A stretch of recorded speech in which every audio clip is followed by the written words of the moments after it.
There was a time when Homo sapiens were not alone. Across ancient forests, frozen valleys, and distant mountains, other kinds of humans walked the same earth, hunting, surviving, raising families, and sometimes crossing paths with our own ancestors. Then one by one they vanished, leaving behind only bones, tools, and mysterious traces within our DNA.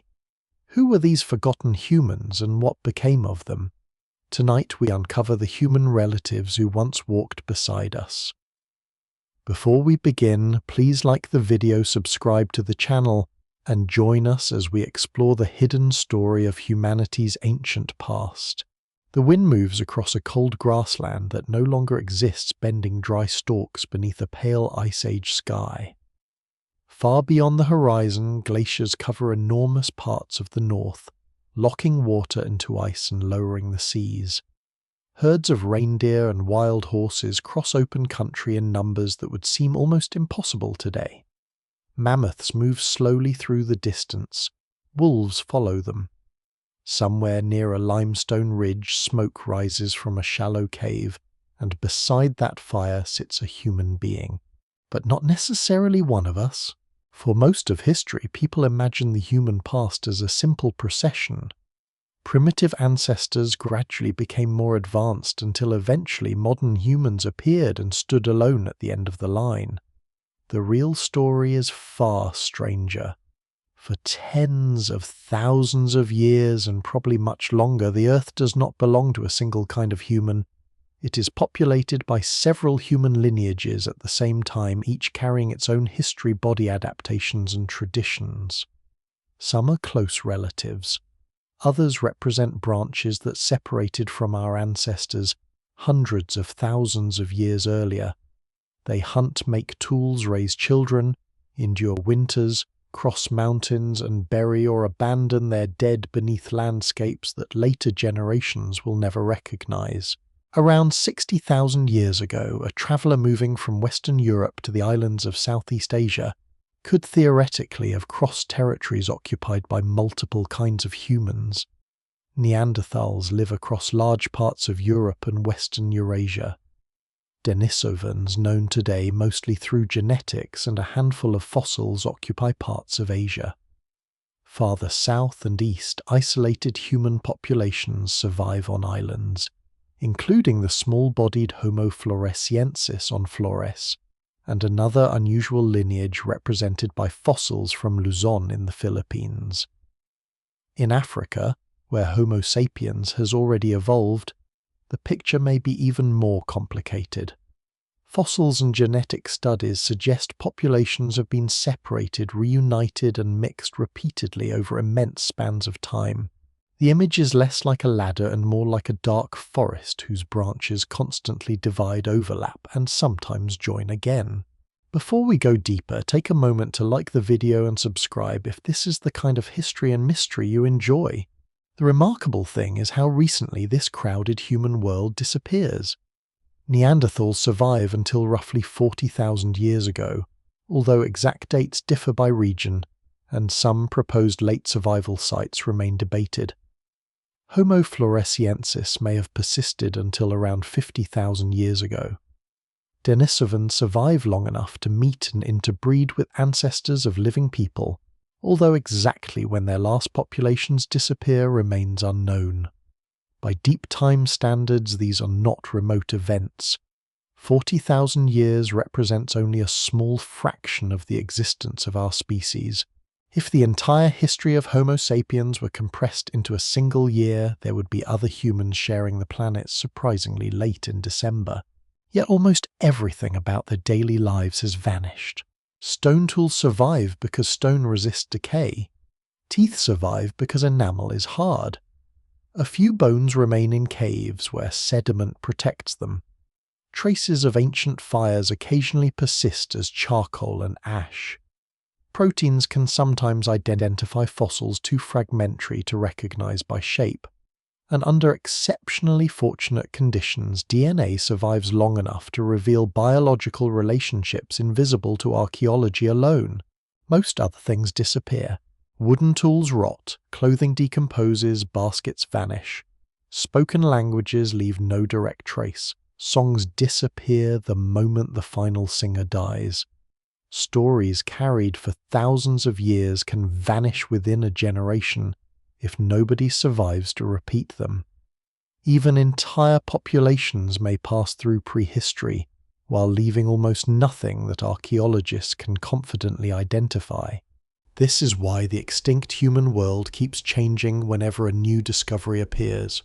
In 1856, workers quarrying limestone in Germany's Neander Valley uncovered bones that looked human but strangely different. The discovery helped reveal the existence of Neanderthals, although scientists initially argued over what the remains represented. More than a century and a half later, researchers working with a tiny finger bone from Denisova cave in Siberia discovered something equally startling. Its DNA belonged neither to modern humans nor to Neanderthals. An entirely distinct population had been hiding inside a fragment of bone small enough to overlook. The Denisovan discovery exposed an uncomfortable truth about human evolution. If one previously unknown population could be identified from a single fragment through genetics, others might have existed without leaving fossils that have yet been recognized. The evidence remains incomplete, but genetics increasingly suggests precisely that. Living populations contain traces of ancient interbreeding, and some of those genetic signals may come from groups whose exact identity remains uncertain.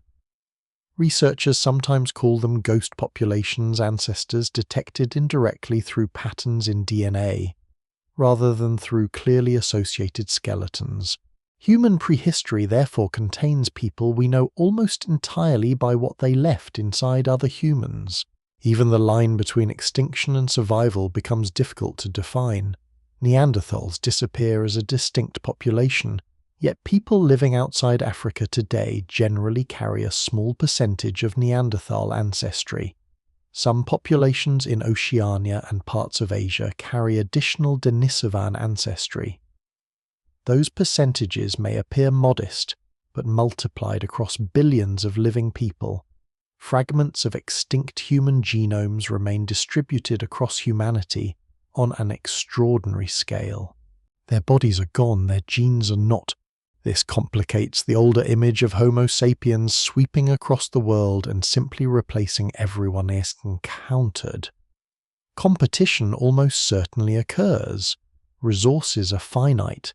Climatic shifts repeatedly transform habitats. Small populations face constant demographic danger. Disease, environmental instability, and differences in social organization may all matter, but replacement is only part of the story. There's also contact, interbreeding, and absorption.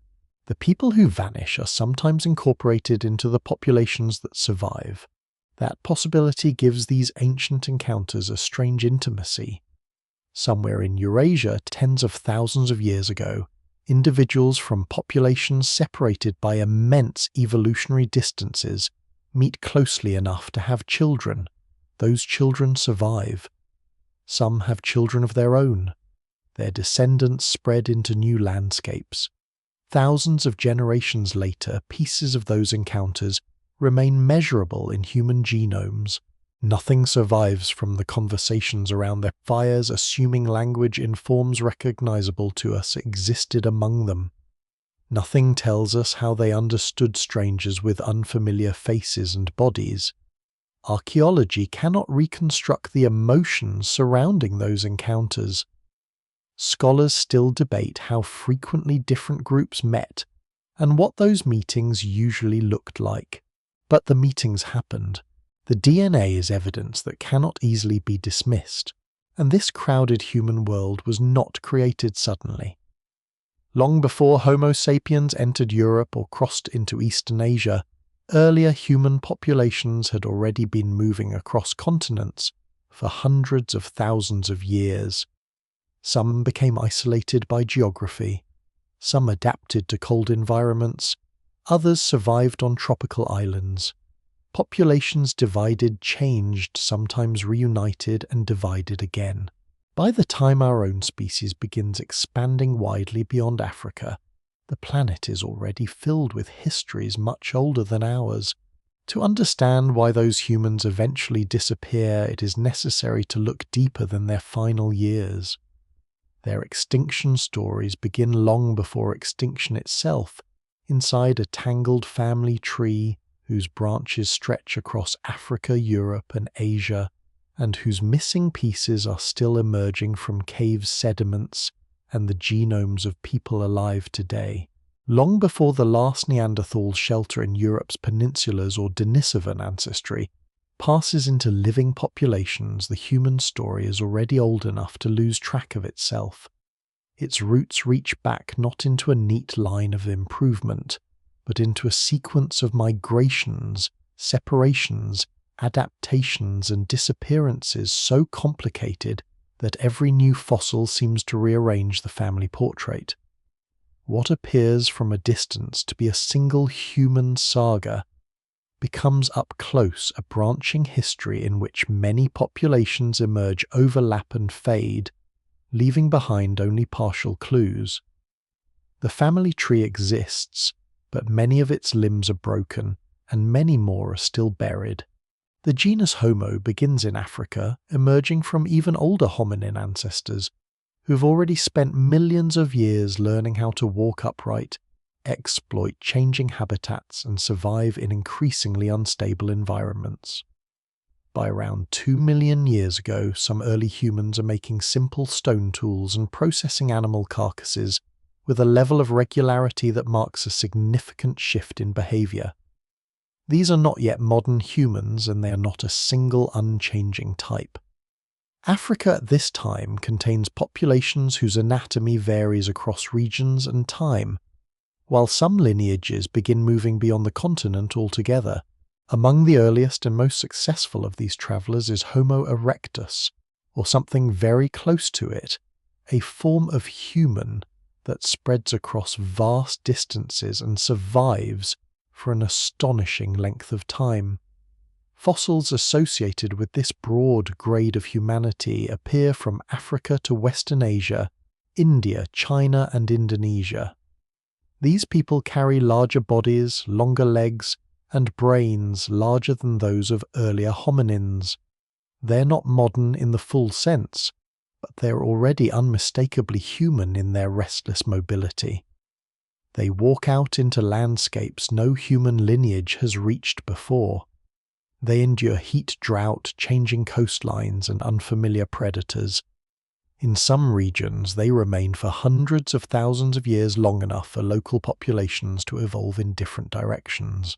This is where the story becomes difficult, because the deeper history of later humans depends on fossils that are scarce, fragmented, and often hard to classify. Scholars still debate how best to divide species and populations in the Middle Pleistocene, the long stretch between roughly 800,000 and 120,000 years ago. Names such as Homo heidelbergensis, Homo rhodesiensis, and archaic Homo sapiens appear in the literature, but no single labeling system fully resolves the evidence. What survives in the record suggests that Africa and Eurasia contain several related populations descended from earlier dispersals, yet separated often enough for meaningful differences to accumulate. At some point, perhaps 700,000 years ago, perhaps somewhat earlier or later, the ancestors of Neanderthals and Denisovans split from the lineage that eventually leads to Homo sapiens. The precise timing remains debated, but the broad outline is widely accepted. A population ancestral to both Neanderthals and Denisovans spreads across Eurasia. Over time, one branch develops into Neanderthals, especially in western Eurasia, while another gives rise to Denisovans somewhere farther east. Meanwhile, in Africa, populations continue evolving along their own path, eventually producing our species. Yet even this simplified version risks making the process sound cleaner than it really is. Evolution does not proceed by formal handoff. Populations do not wait neatly at species boundaries. They spread, contract, and reconnect. Climate shifts repeatedly alter habitats, opening corridors and then closing them again. Forest becomes grassland. Grassland becomes desert and coastlines advance or retreat. During glacial periods, cold and aridity push populations into refuges. During warmer intervals, some groups expand and meet others after long separation. The result is not a straight branch, but a network with recurring contact. A particularly revealing clue comes from Cima de los Huesos in Spain, a deep cave site containing the remains of at least 24 ancient humans who lived more than 400,000 years ago. Their anatomy already shows important Neanderthal traits, especially in the teeth and face, suggesting the Neanderthal lineage has deep roots in Europe, long before classic Neanderthals appear. Even more striking genetic evidence extracted from this material has at times complicated the picture rather than simplifying it. The bones seem to belong to people close to Neanderthals, yet some genetic signals hint at relationships not entirely expected. The evidence remains incomplete, but sites like this make one thing clear. The formation of later human groups is already far underway, hundreds of thousands of years before Homo sapiens spreads widely. In Africa, the emergence of our own species seems equally mosaic. There is no single obvious birthplace marked by one fossil and one moment. Instead, early Homo sapiens traits appear unevenly across the continent. Jebel Irhoud in Morocco, Omo Kibish in Ethiopia, Hertoflorisbad and other sites reveal populations that share some modern features, but not always all of them in the same combination. The modern human face may become reduced and more graceful before the skull reaches its current rounded form. Behavior too may emerge piecemeal. Symbolic expression, long-distance exchange and technological innovation appear at different times in different places. Rather than a sudden origin from one isolated cradle, our species may have formed through linked populations across Africa, exchanging genes and ideas over long periods. This idea, sometimes called a structured African origin, has become increasingly influential because it better fits the complexity of the evidence. It also means that Homo sapiens, for all our later global success, may begin as a braided set of populations rather than a single uniform group. Some are more connected, some more isolated. Some leave descendants more visible in later humans, others vanish into the background. No single explanation fully accounts for every fossil, but the overall picture is one of diversity from the very start. Beyond the better-known lineages, other branches complicate the family tree still further. Homo naledi in South Africa preserves a strange mixture of primitive and more recent-looking traits, and may have survived surprisingly late, though its exact place in the human story remains debated.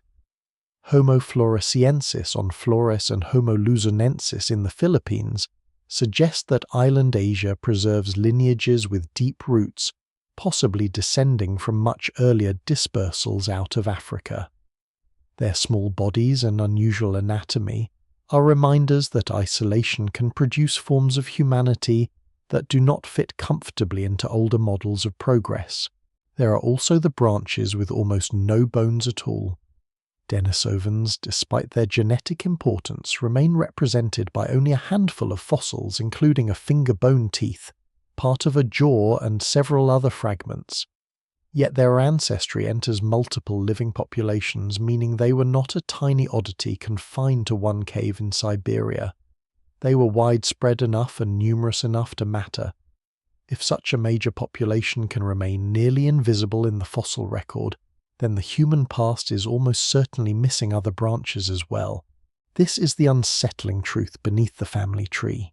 It is not merely incomplete in detail, it is incomplete in structure. Some branches are known only by a tooth, others by DNA, others by fossils too fragmentary to name confidently, and many perhaps not at all. Human evolution is not the story of one species climbing toward its destined form. It is the story of a genus that repeatedly experiments with ways of being human across different climates and continents. Out of that long experiment emerge the better-known relatives who will shape the final chapters of this vanished world. In the West, one branch adapts so deeply to Eurasian cold and hardship that it produces the people later called Neanderthals, perhaps the most familiar of all our extinct kin, and among the most misunderstood. Across Western Eurasia, the human branch that becomes Neanderthal learns to live in a world that repeatedly changes its face. Glaciers advance and retreat. Forests spread northward during warmer periods, then collapse as cold returns. Grasslands widen, rivers shift, and familiar valleys become exposed to bitter winds. This is not an environment conquered once and mastered forever. It is a landscape that continually forces adaptation, and Neanderthals remain within it for hundreds of thousands of years. Their survival alone should make clear how misleading the old image of them as clumsy evolutionary failures really is. By roughly 400,000 years ago, populations in Europe are already developing anatomical traits associated with later Neanderthals. Over time, those features become increasingly distinctive. The classic Neanderthal body is powerful and compact, with a broad chest, relatively short lower limbs, heavy bones, and immense muscular attachment areas. Their faces project forward more than ours, with large nasal openings and prominent brow ridges, while the skull is long and low rather than high and rounded. Adult brains are on average comparable in volume to ours, and sometimes larger, although brain size alone says little about intelligence. What matters more is that Neanderthals possess nervous systems supporting complex hunting, tool-making, social life, and adaptation across an enormous range of habitats. Their bodies make particular sense in cold climates.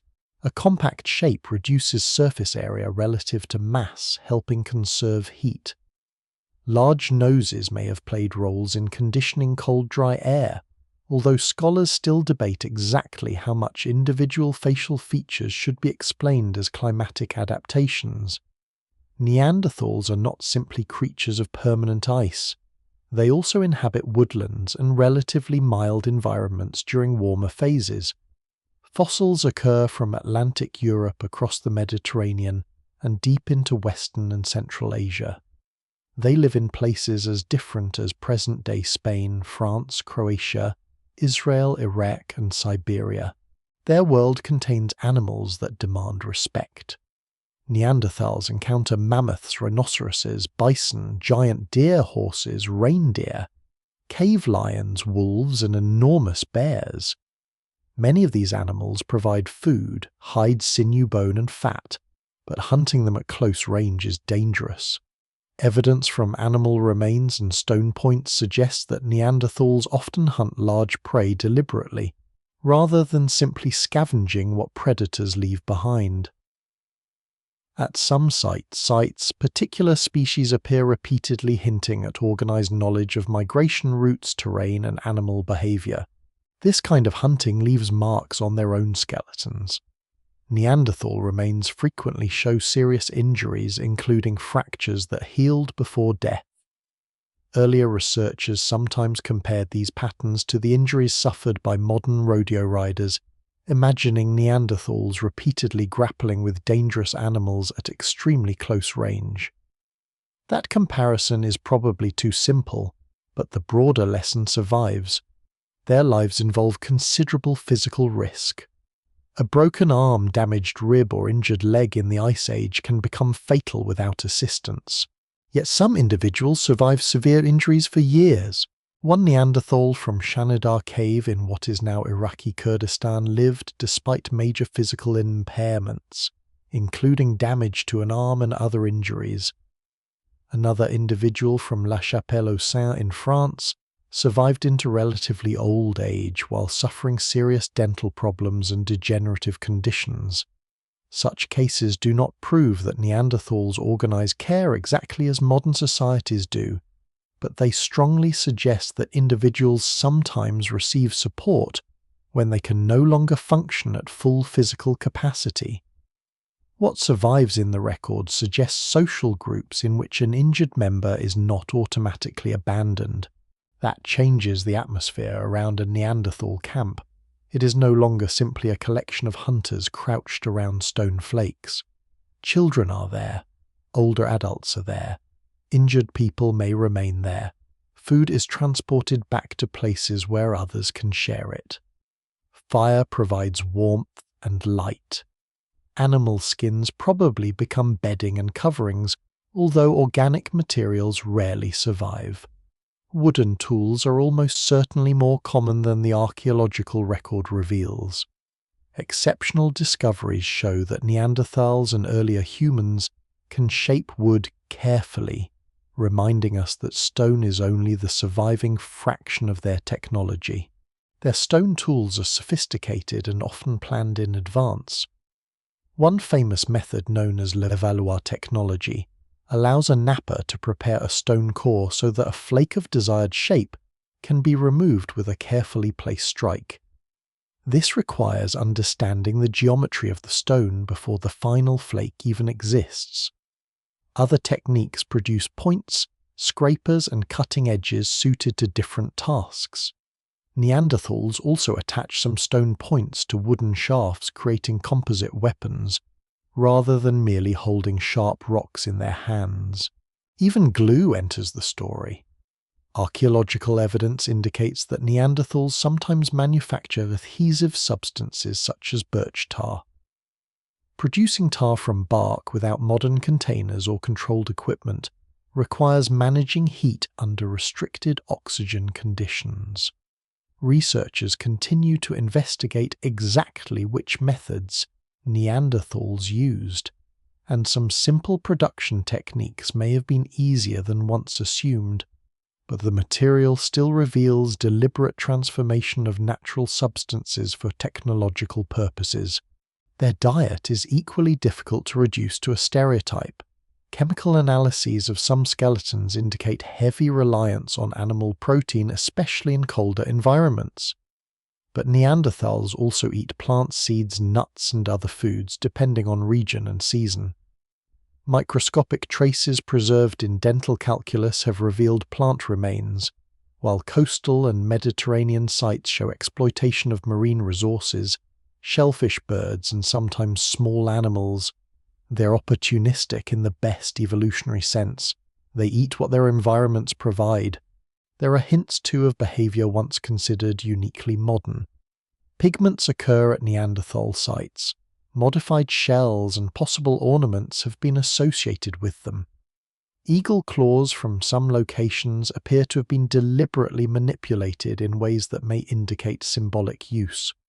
Cave formations at Bruniquel in France were arranged deep underground more than 170,000 years ago by Neanderthal or their close ancestors, demonstrating controlled fire and organized activity far beyond daylight. Claims for Neanderthal art and symbolism remain debated in individual cases, particularly where dating or attribution is uncertain. But the old boundary between their minds and ours has grown steadily less secure. Even burial cannot be dismissed easily. Some Neanderthal bodies appear to have been deliberately placed in pits or protected locations.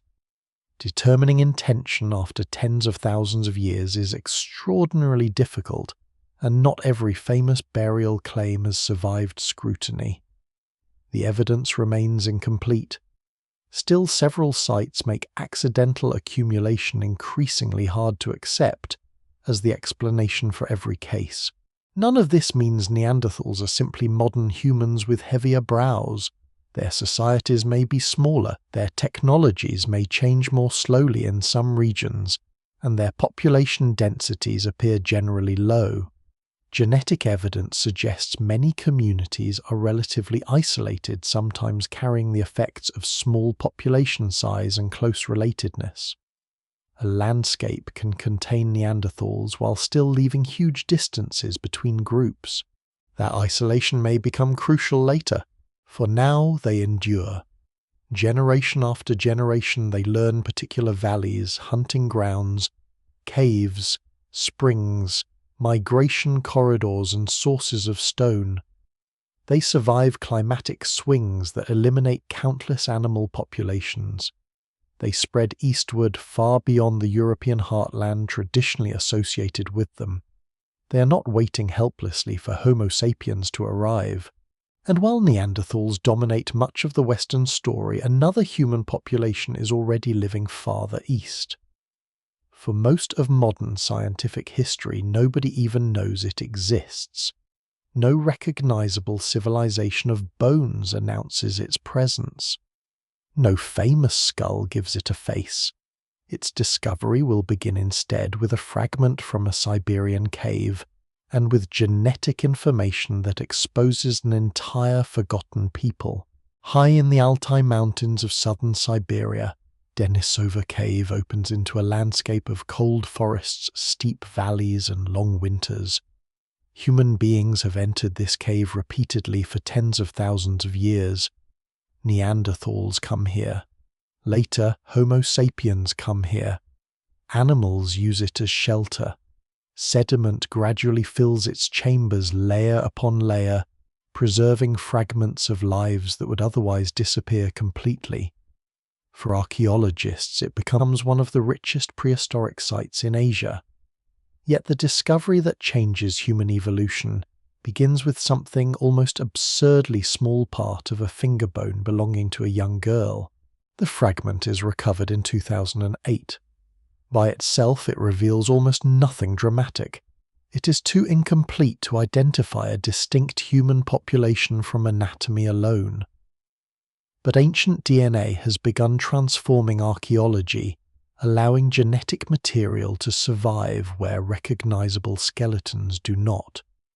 When researchers extract mitochondrial DNA from the bone, the result is startling. It does not match modern humans. More unexpectedly, it does not match Neanderthals either. Nuclear DNA confirms the same basic conclusion. The girl belongs to a human lineage previously unknown to science. The population is eventually named Denisovan after the cave rather than after any feature of their anatomy. That name creates the impression that scientists have discovered a new species with a clear body territory and culture. In reality, almost everything remains uncertain. For years, the known physical evidence consists largely of a tiny finger fragment and several enormous teeth. Later discoveries add pieces of bone and a jaw from the Tibetan plateau, along with other remains identified through genetics or proteins. It is astonishingly little material on which to reconstruct a population that turns out to have influenced the ancestry of millions of living people. The first Denisovan genome shows that their lineage is closely related to Neanderthals. Both descend from a population that separated from the ancestors of modern humans hundreds of thousands of years ago. Afterward, Neanderthals and Denisovans themselves diverge. Neanderthals become especially associated with Western Eurasia, while Denisovans appear to occupy parts of Asia. But this geographic division is probably too simple. Their ranges overlap, their histories intersect, and the genetic record reveals that separation does not prevent later contact. One bone from Denisova Cave captures that complexity with extraordinary clarity. Known informally as Denisova 11, it belongs to a teenage girl who lived roughly 90,000 years ago. Genetic analysis shows that her mother was Neanderthal and her father Denisovan. She's not evidence of distant ancestry or a faint genetic contribution many generations earlier. She's the direct child of two populations once treated as separate branches of human evolution. Her father himself carries evidence of Neanderthal ancestry from an earlier mixing event. The implication is difficult to exaggerate. Neanderthals and Denisovans do not merely occupy neighbouring regions over immense spans of time. At least occasionally individuals meet closely enough to form families. Scholars still debate how frequent these encounters are, but the discovery makes completely isolated evolutionary branches impossible to defend, and yet the Denisovans remain almost faceless. The teeth recovered from Denisova Cave are unusually large and possess features that distinguish them from typical modern human teeth. A lower jaw discovered in Baishia Karst Cave on the Tibetan Plateau provides one of the most important anatomical clues. Initially difficult to identify because ancient DNA is not preserved sufficiently for conventional analysis, the jaw is linked to Denisovans through ancient proteins. It comes from a high-altitude environment and dates to well over 100,000 years ago. This discovery pushes Denisovan presence far beyond Siberia and suggests that they are capable of living in demanding environments thousands of meters above sea level. Their connection to high altitude becomes even more striking when genetics enters the story again. Many modern Tibetans possess a version of a gene known as EPAS1 that helps the body function under low oxygen conditions at high elevation. Genetic evidence indicates that this useful variant entered the ancestors of modern Tibetans through archaic admixture, closely related to Denisovans. A biological adaptation carried by an extinct human population becomes part of the survival toolkit of living humans. The Denisovans vanish as a recognizable population, but one of their adaptations remains active inside modern bodies. Their genetic legacy is not confined to Tibet. Some living populations in Melanesia, Aboriginal Australians, Papuans, and parts of Southeast Asia carry relatively substantial amounts of Denisovan ancestry. Smaller contributions appear elsewhere in Asia. The pattern cannot be explained by a single meeting near Siberia. Instead, it points to multiple interactions between Homo sapiens and Denisovan-related populations across Asia. This creates a geographic puzzle. How does ancestry from people first discovered in a Siberian cave become especially strong among populations thousands of kilometers away in Oceania? The most likely answer is that Denisovans are never simply a Siberian group. Denisova Cave is merely the place where science happens to recognize them first. Their populations or closely related branches probably extend across a vast portion of Asia. Different Denisovan groups may have been genetically distinct from one another, perhaps after long periods of separation. Some genetic studies suggest that ancestors of modern humans interbred with more than one deeply divergent Denisovan population. If so, the term Denisovan may conceal as much diversity as it reveals. Imagine calling every ancient European population by the name of a single cave and assuming they're all biologically identical. That may be close to what happens here. Asia is enormous. Mountains, deserts, tropical forests, islands, and glacial regions create barriers capable of separating populations for thousands of generations. Denisovan-related humans living in Siberia need not look or behave exactly like groups farther south. The archaeological record is not yet able to show which stone tools belong to them with confidence. This is one of the strangest aspects of the entire discovery. Archaeologists have excavated Asian sites for generations, finding tools and fossils whose makers are sometimes uncertain. Denisovans must have produced technologies, hunted animals, used fire, and moved through landscapes, yet connecting those behaviors securely to them remains difficult because so few diagnostic Denisovan fossils are available. The evidence remains incomplete, and every confident reconstruction has to stop at that boundary. There are tantalizing possibilities. Some Middle and Late Pleistocene fossils from China have unusual combinations of archaic and more recent traits, and researchers debate whether any might represent Denisovans or related populations. Without genetic or protein evidence, attribution remains uncertain.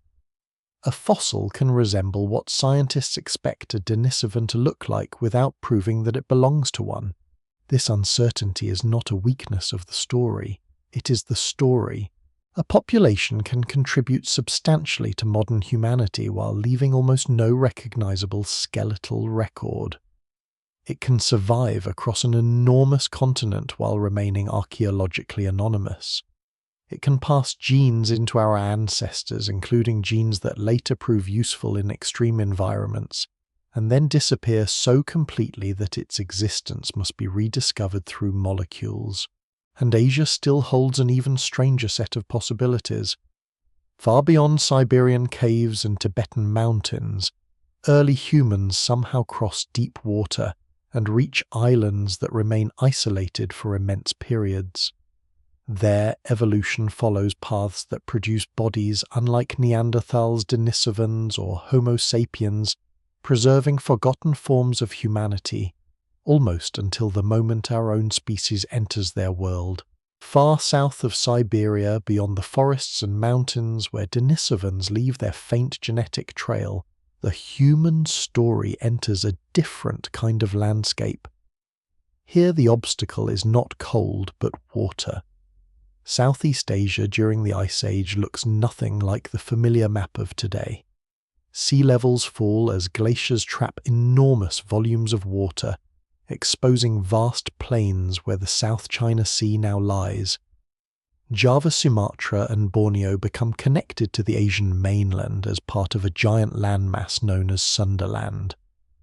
Rivers cross territories that are now submerged, and animals move across regions later divided by sea. But some islands remain separated even when sea levels reach their lowest.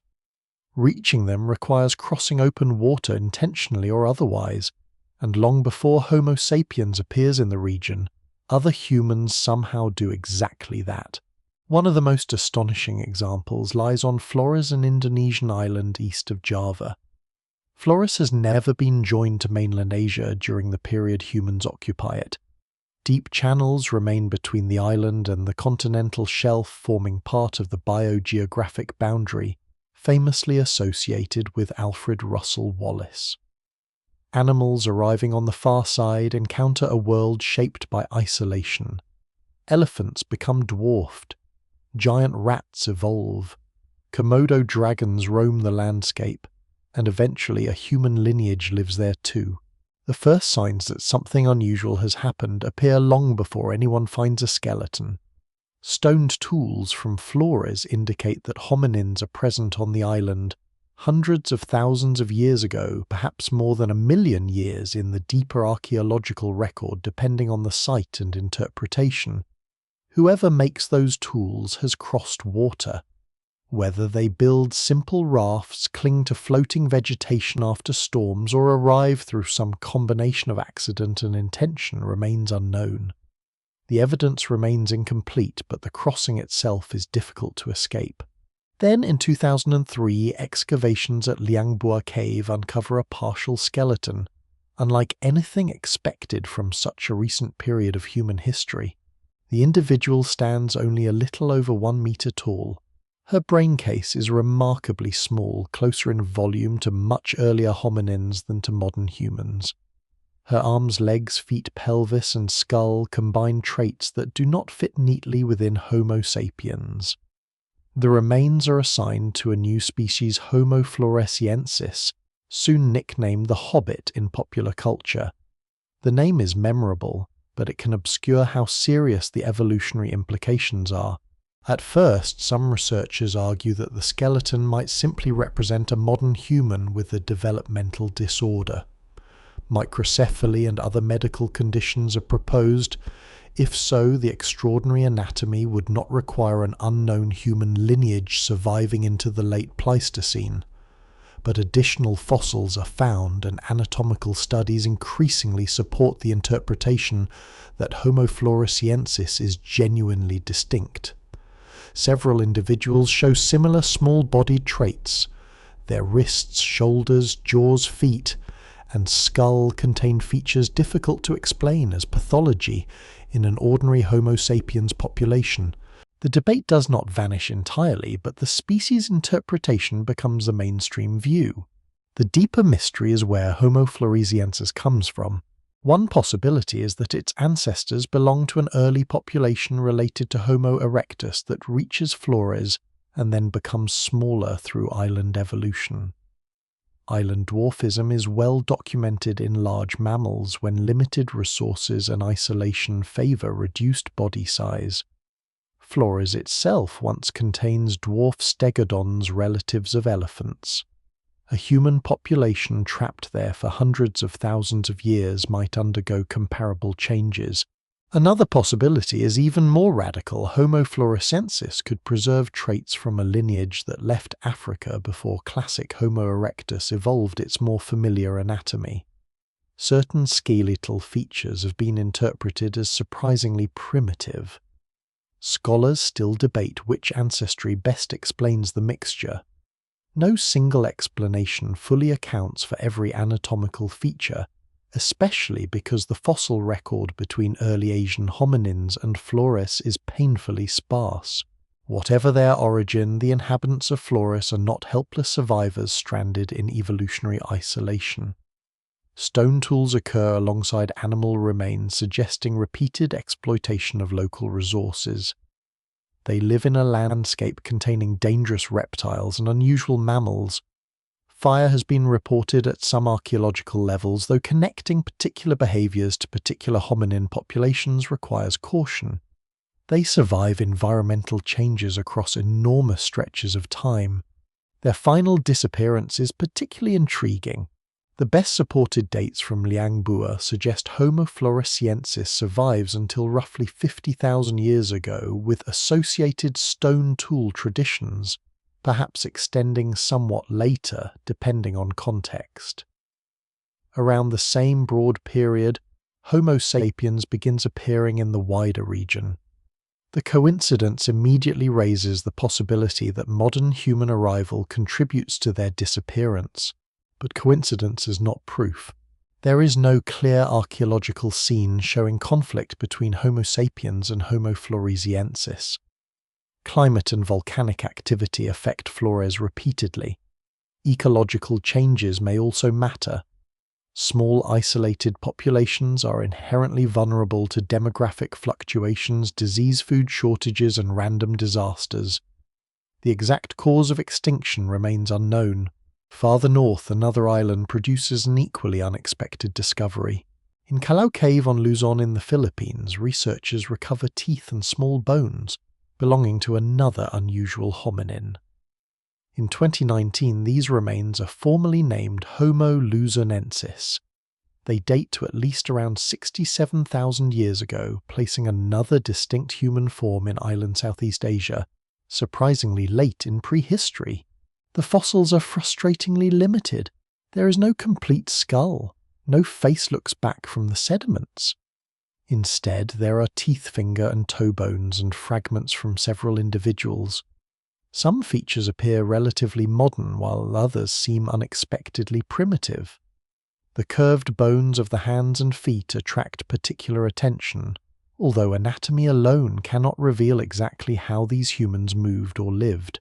Luzon, like Flores, requires a sea crossing. Even more strikingly, archaeological evidence from the Philippines indicates hominins are present on Luzon far earlier than the known Homo luzonensis fossils. At Kalinga, butchered rhinoceros remains and stone tools date to more than 700,000 years ago. The makers cannot yet be identified with certainty, but they demonstrate that some archaic humans reached the island hundreds of thousands of years before the individuals from Callao Cave. This transforms the seas of Southeast Asia from barriers into filters. They prevent easy movement, but they do not stop humans completely. Small populations cross them, become isolated, and then evolve independently for immense periods. Islands act almost like evolutionary laboratories, preserving lineages that elsewhere may have disappeared. And there may have been more. The region's tropical climate is brutal to ancient DNA. Heat and moisture accelerate genetic decay, meaning populations that lived in Southeast Asia are less likely to leave recoverable genomes than those inhabiting cold Siberian caves. Fossils themselves are difficult to preserve and difficult to find beneath dense vegetation and rapidly changing landscapes. Genetic signals in living people hint at complicated encounters with archaic populations, but matching those signals to named fossils remains challenging. Homo floresiensis is not currently known to have contributed DNA to living humans. Neither is Homo luzonensis. Denisovan-related ancestry in modern Southeast Asian and Oceanian populations points to encounters with another branch, perhaps on the mainland, on islands, or both. Exactly which archaic humans met incoming Homo sapiens remains one of the unresolved problems of the region.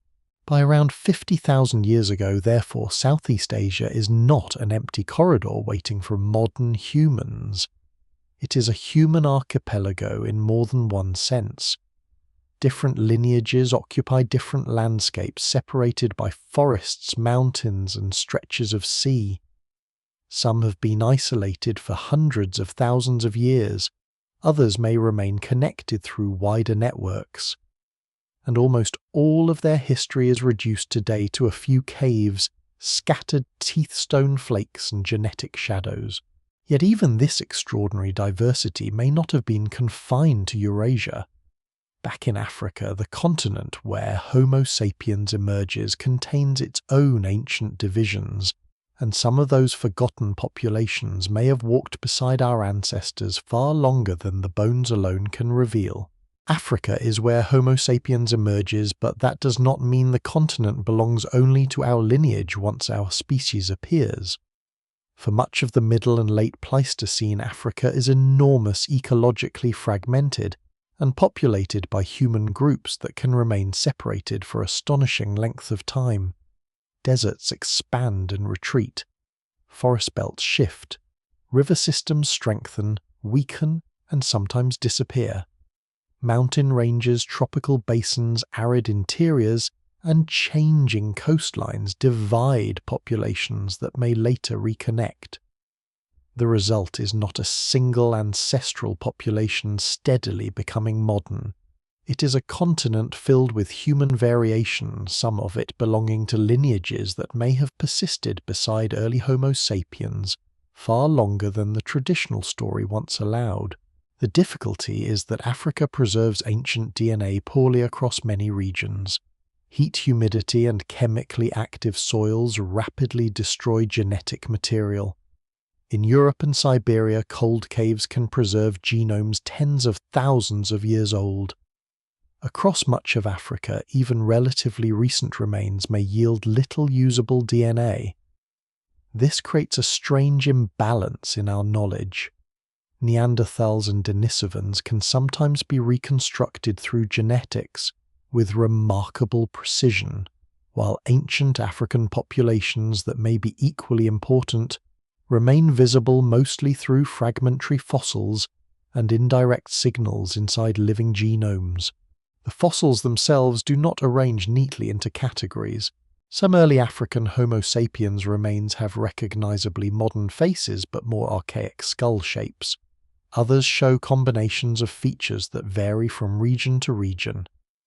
The Jebel el-Houd fossils from Morocco dating to more than 300,000 years ago have pushed the presence of early Homo sapiens traits far deeper into the past than many earlier models expected.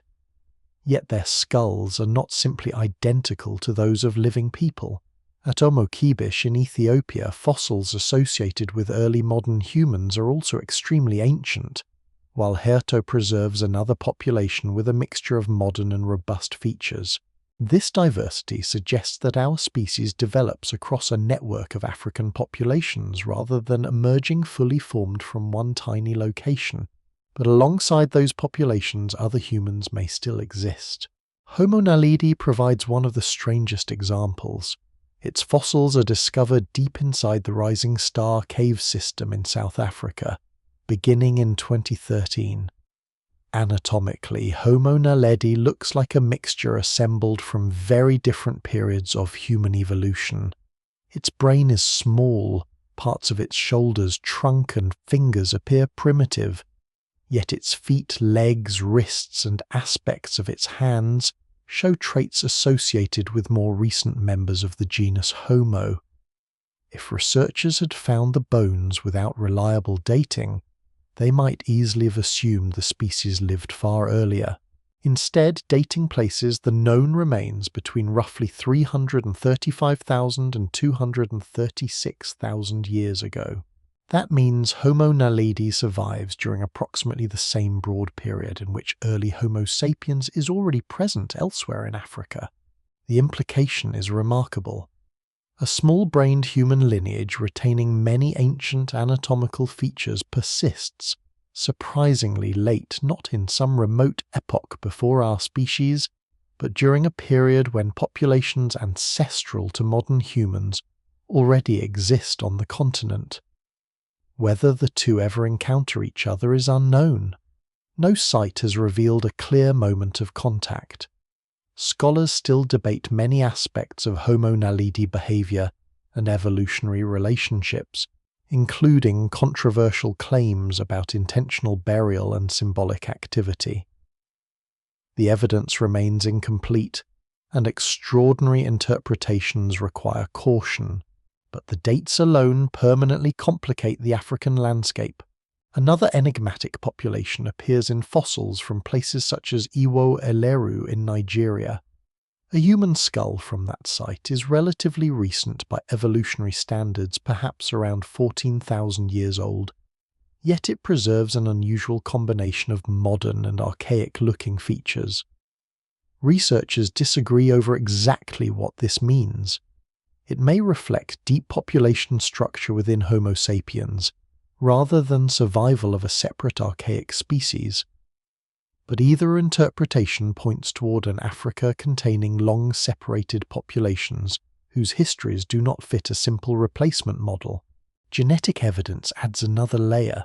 Studies of living African populations have sometimes identified patterns consistent with ancient admixture from deeply divergent human lineages. These signals are difficult to interpret because there is no high-quality ancient genome from the proposed source population to use as a direct comparison. In Eurasia, researchers can identify Neanderthal ancestry because actual Neanderthal genomes exist.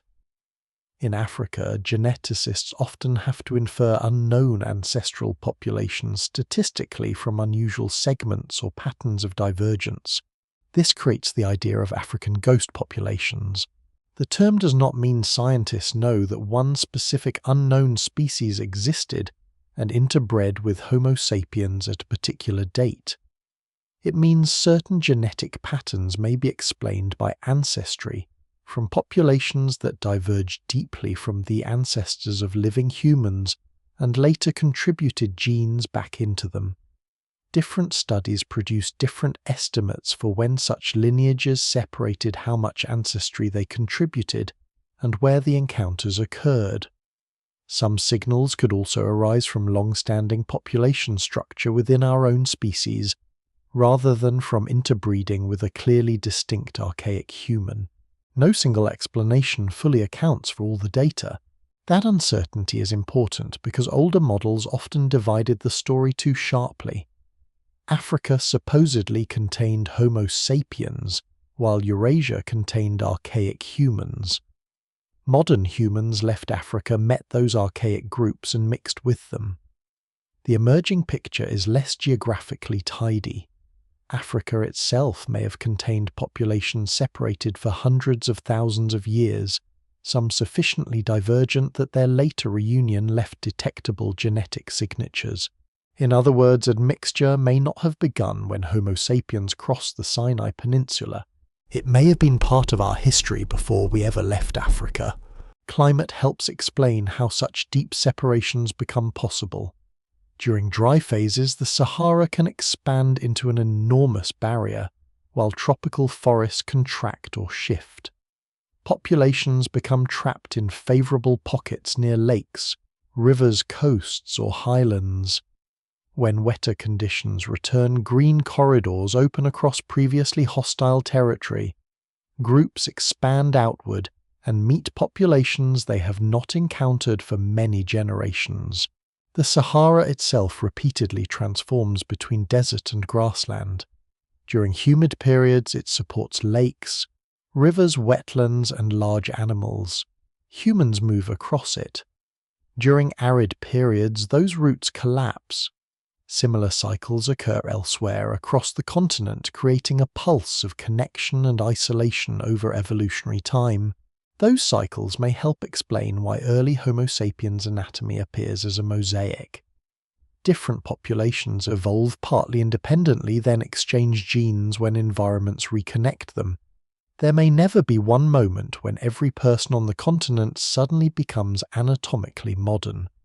Instead, the traits associated with our species spread through populations over time, and if other human lineages survive within this shifting network, the encounters could leave almost no archaeological signature at all.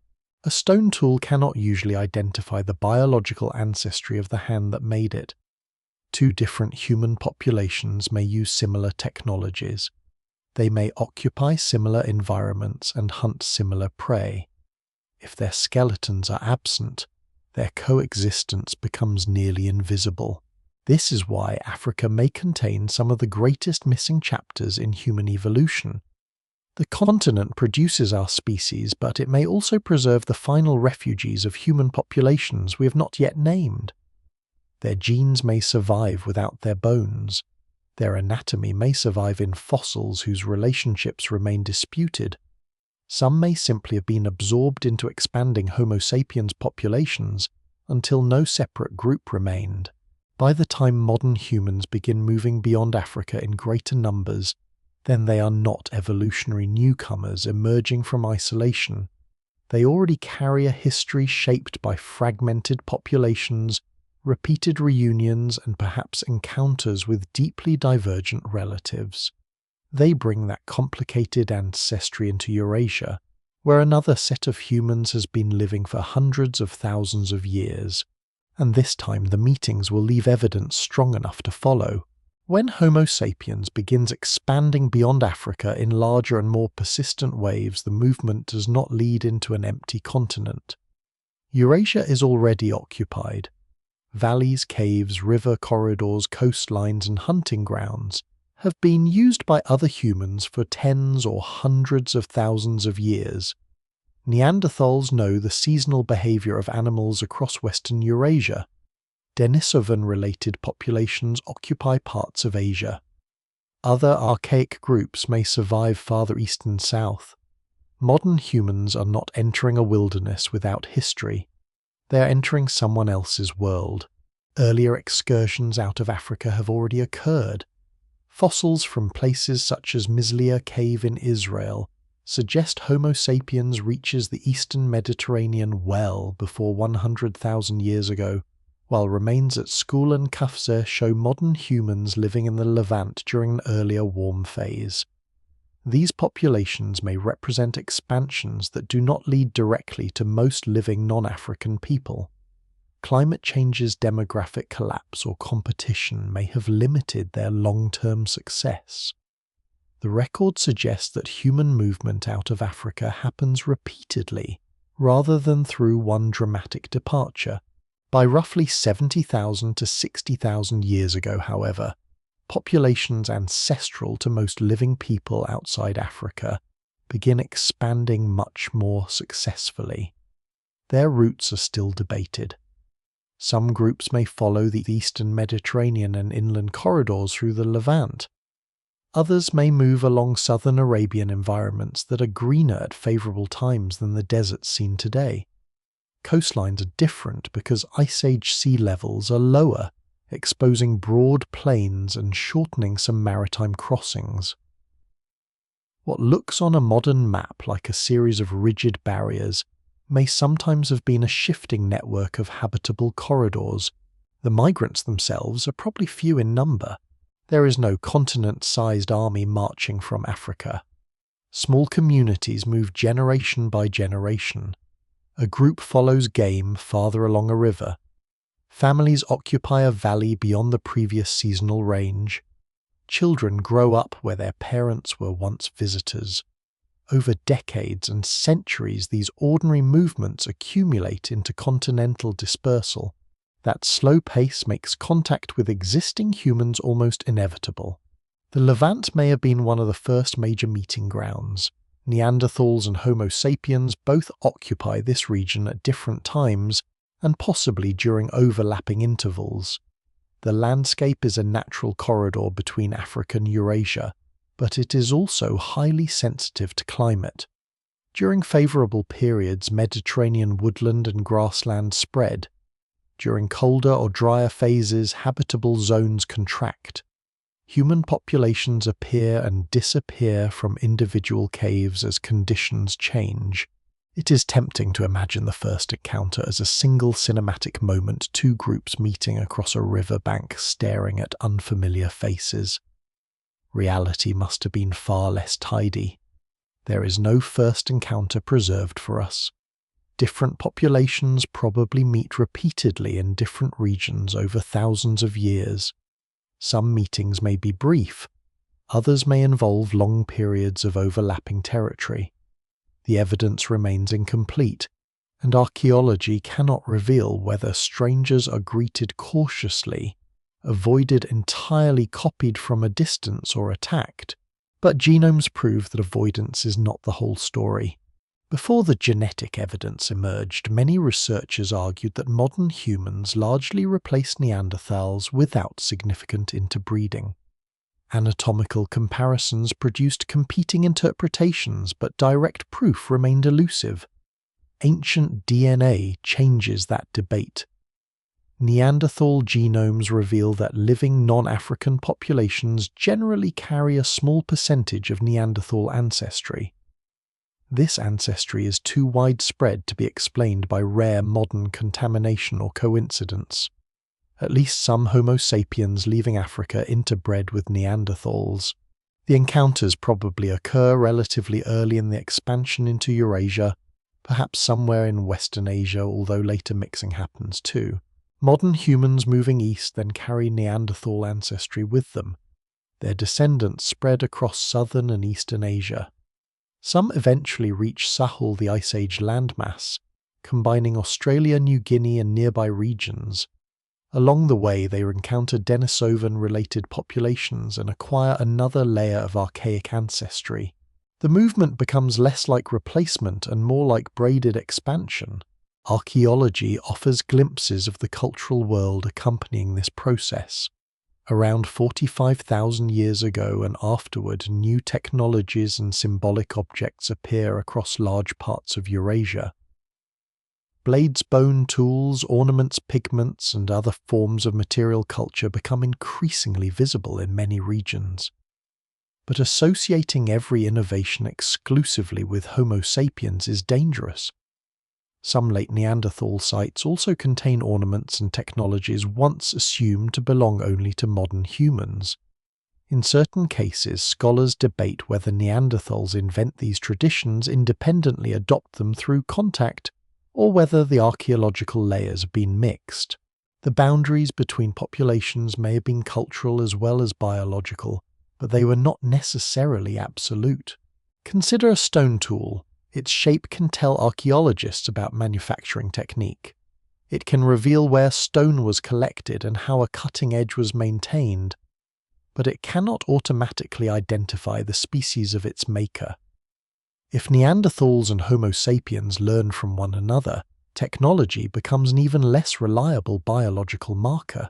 This creates an unsettling possibility.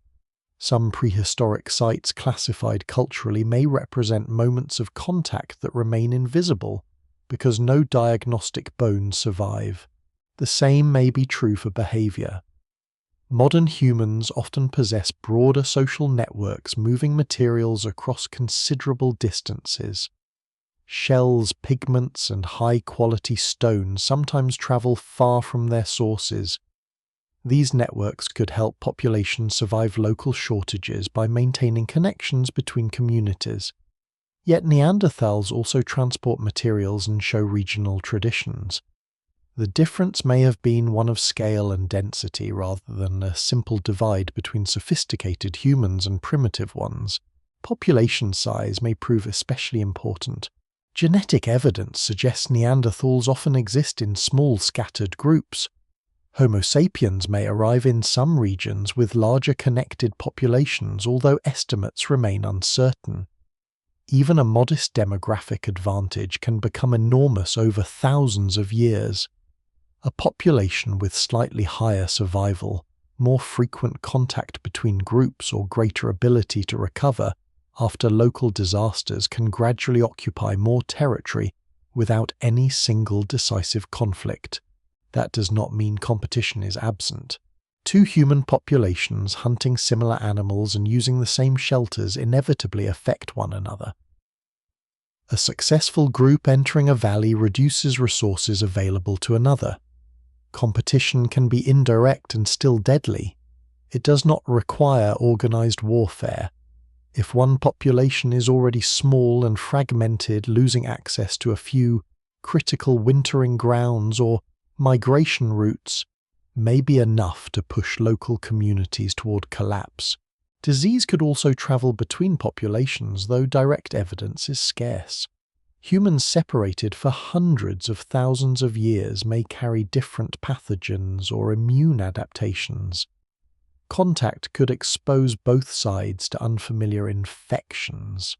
Scholars still debate how important disease might have been because pathogens rarely leave clear traces in deep prehistoric remains. And then there is simple absorption. If one Neanderthal community contains only a few dozen people, while Homo sapiens populations expand around it, interbreeding does not need to be common for the smaller group to disappear genetically as a distinct population. Children of mixed ancestry may join expanding Homo sapiens communities. Over generations, Neanderthal identity as a separate biological population fades, even though parts of its genome continue. This is extinction without complete erasure. By 45,000 years ago, modern humans are established across increasingly wide regions of Eurasia. Neanderthals still survive in parts of Europe and Western Asia. Denisovan-related groups persist somewhere farther east. For a period, the world contains overlapping populations that are biologically distinct yet capable of producing descendants together. Their territories are no longer separate histories. They have become one shared human landscape, and the traces of those encounters will eventually survive not only in bones and stone tools, but inside the bodies of people living tens of thousands of years later. For most of the 20th century, the meetings between Homo sapiens and other humans remain trapped behind the silence of fossils. Archaeologists can place populations in overlapping regions. Anatomists can compare skulls and jaws. Stone tools can suggest cultural change. But none of these methods can prove what happened when individuals from different human lineages actually met. The evidence can support competition, coexistence, or replacement, yet the most intimate possibility remains difficult to establish. Then ancient DNA begins to survive the laboratory process, and suddenly the vanished humans are no longer represented only by bones. Their encounters are written inside genomes. The first Neanderthal genetic sequences are limited and difficult to recover, but improving techniques eventually allow researchers to reconstruct increasingly complete genomes from ancient remains. When these sequences are compared with those of living humans, a striking pattern appears. People whose ancestry lies primarily outside sub-Saharan Africa generally carry segments of DNA that are more similar to Neanderthal genomes than expected under a model of complete separation. The simplest explanation is interbreeding. Ancestors of modern non-African populations met Neanderthals and had children with them. Today, most people with substantial ancestry outside Africa carry roughly 1 to 2% Neanderthal-derived DNA in their individual genomes, although the exact amount varies among populations and individuals. That number can sound insignificant until its meaning is understood. Each person carries only a small portion, but not everyone carries exactly the same portions. Taken collectively, living humanity preserves a much larger fraction of the Neanderthal genetic legacy scattered across different people. The ancient encounters that produce this inheritance appear to have occurred multiple times. One major episode probably takes place soon after ancestors of most present-day non-Africans expand into Eurasia.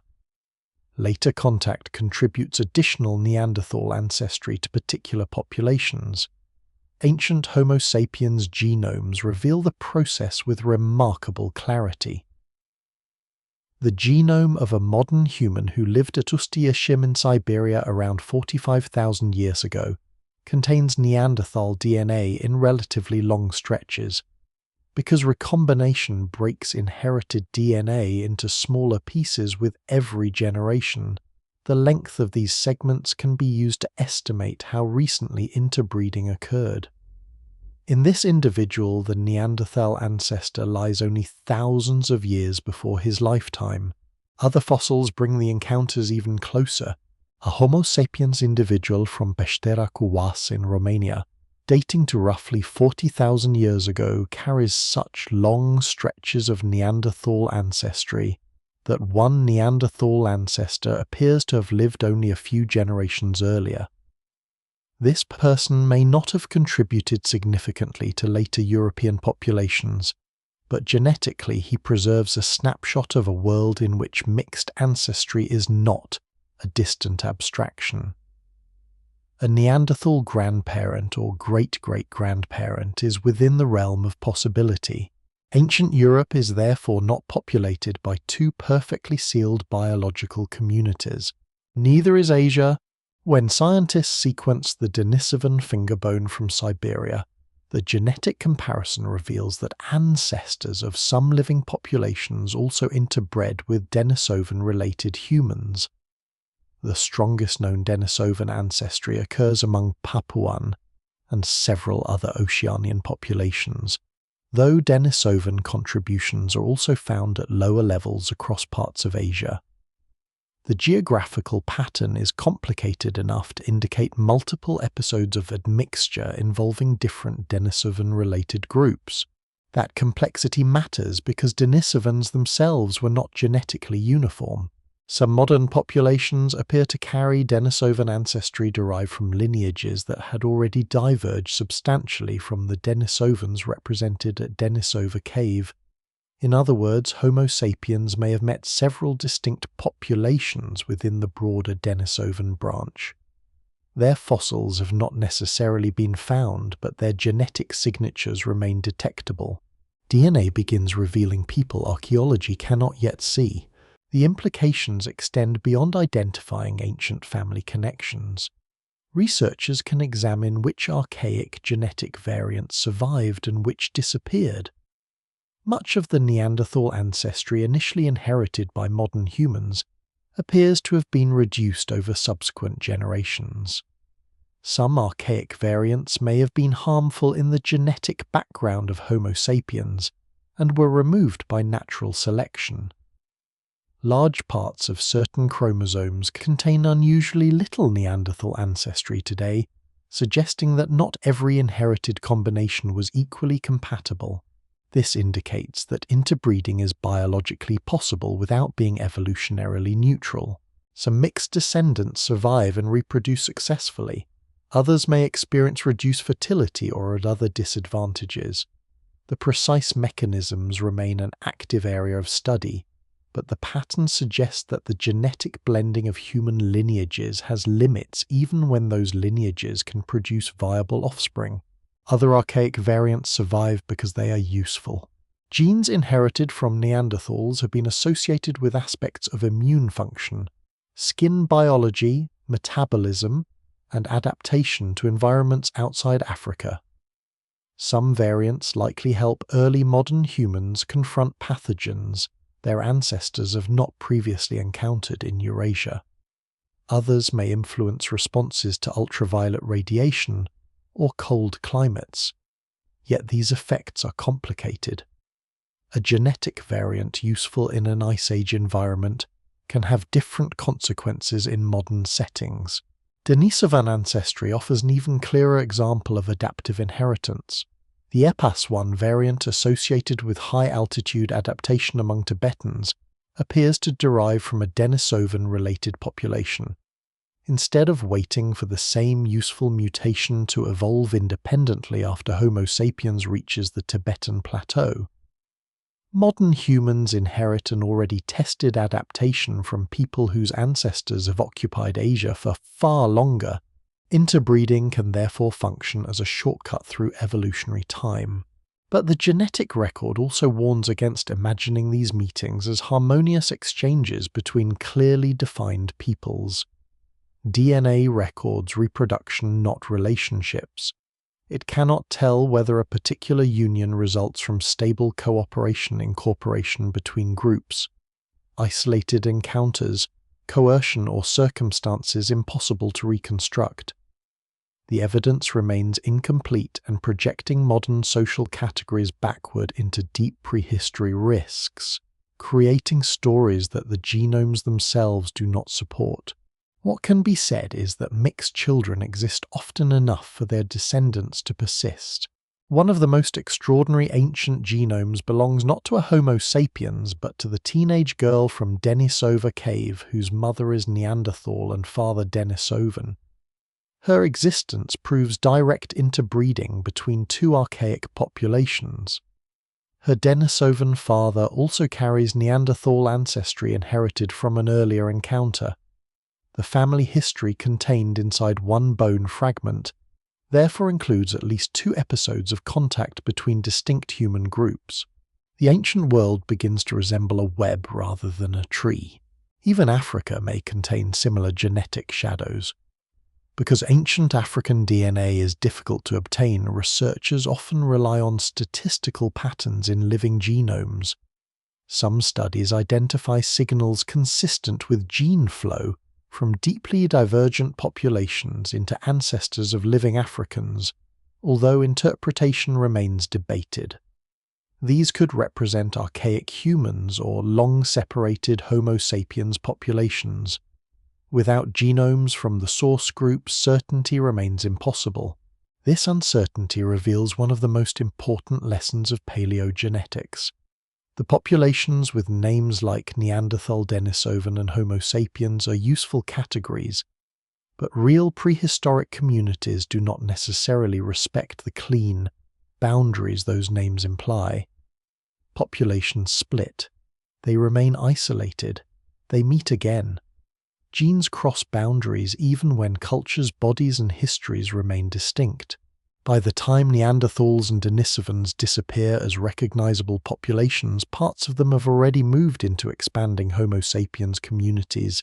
Their extinction is therefore not a simple moment in which one kind of human vanishes and another remains untouched.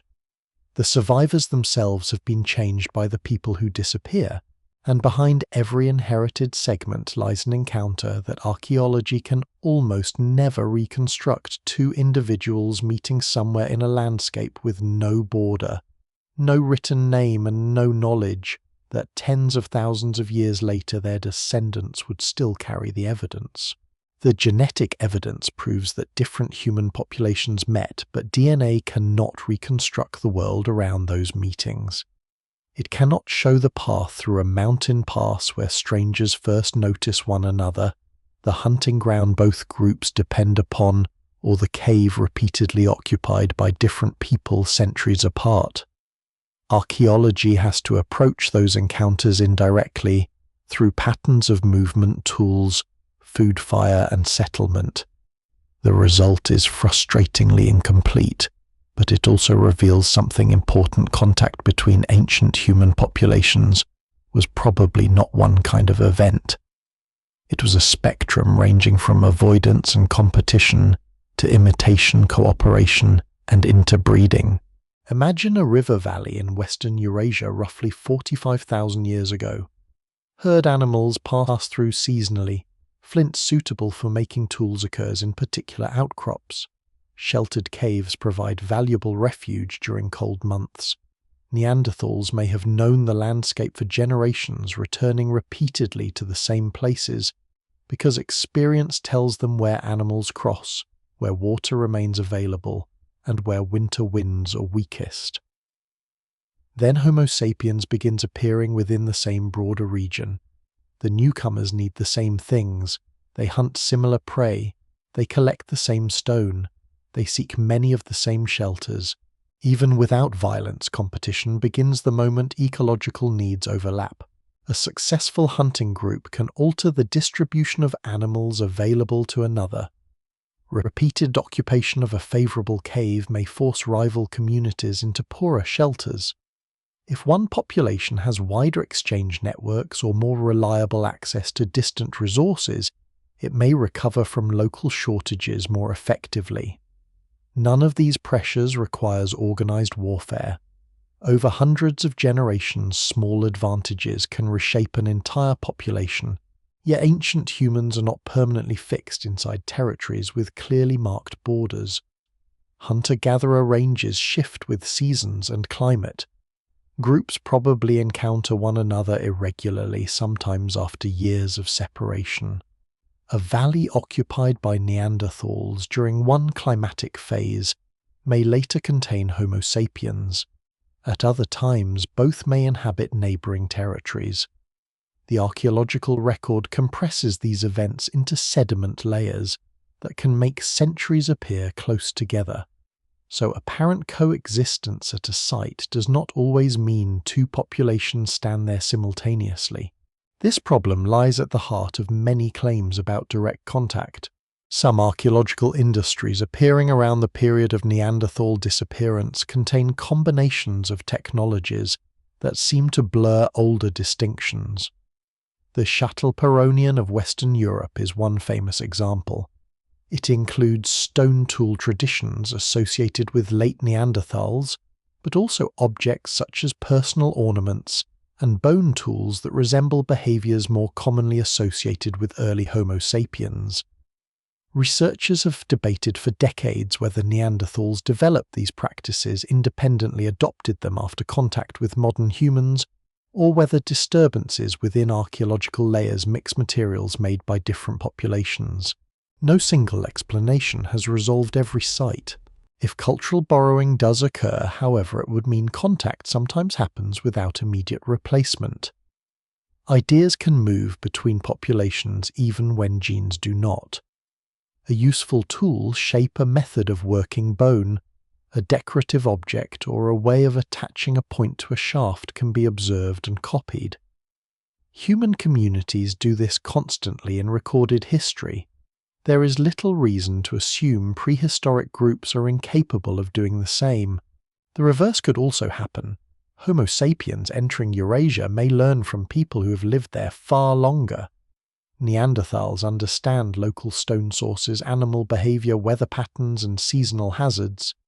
Denisovan-related populations may possess knowledge of Asian environments that newcomers lack. Archaeology cannot easily identify the direction in which a particular practical idea travels, especially when similar solutions can also arise independently. This uncertainty makes simple stories dangerous.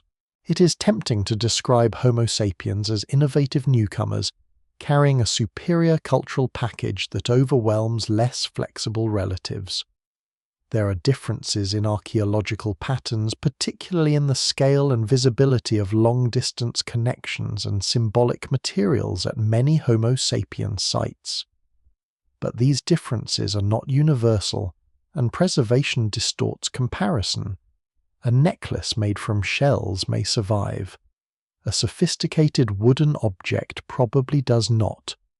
A group whose technology relies heavily on perishable materials can look deceptively simple tens of thousands of years later. Even the social meaning of ornaments remains uncertain. Beads and pigments may communicate identity, status, affiliation, or something else entirely. If neighboring human populations begin using visually distinctive objects during periods of contact, those objects might even help people recognize group membership. Scholars sometimes consider whether symbolic display becomes more important when different communities interact, but the evidence cannot tell us exactly what an ornament means to the person wearing it. The bodies themselves would have made difference visible. Neanderthals generally have stockier builds, larger faces, pronounced brow ridges, and differently shaped skulls. Homo sapiens tend to be more lightly built with smaller faces and prominent chins.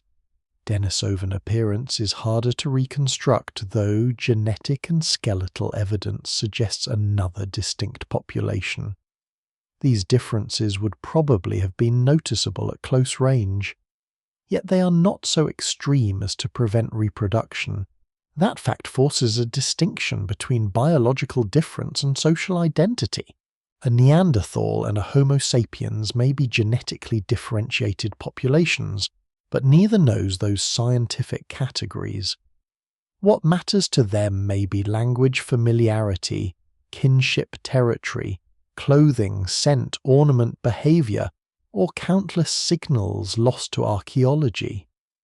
Two groups that look somewhat different could still recognize one another as people, or they could view outsiders with deep suspicion regardless of biological similarity. There is no surviving record of how they classified one another. Food sharing may have created another zone of interaction. Hunter-gatherer societies often depend on cooperative networks because large kills produce temporary surpluses, while failed hunts create sudden shortages. Whether such exchange crossed population boundaries in the Pleistocene is unknown, but if even occasional mixed communities formed food tools, knowledge and genes could all move together, the direct hybrid from Denisova Cave demonstrates that at least some encounters become exceptionally intimate. Other genomes show mixed ancestry surviving into later populations. Those facts make prolonged interaction plausible in some regions, though they do not tell us whether mixed individuals remain with the mother's community, the father's community, or move between groups. The consequences could vary enormously. A small Neanderthal group might absorb a few Homo sapiens individuals. Elsewhere, an expanding Homo sapiens population might incorporate Neanderthals.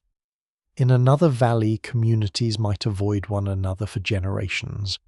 Conflict almost certainly occurs sometimes because conflict exists within human groups, as well as between them.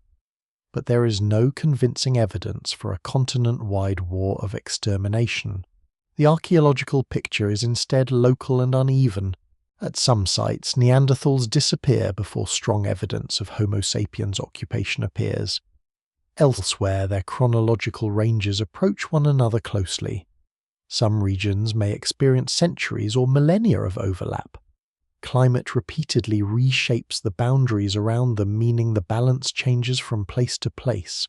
This is perhaps the most realistic way to imagine the world of contact not as two species meeting once, but as thousands of small encounters unfolding independently across enormous territories.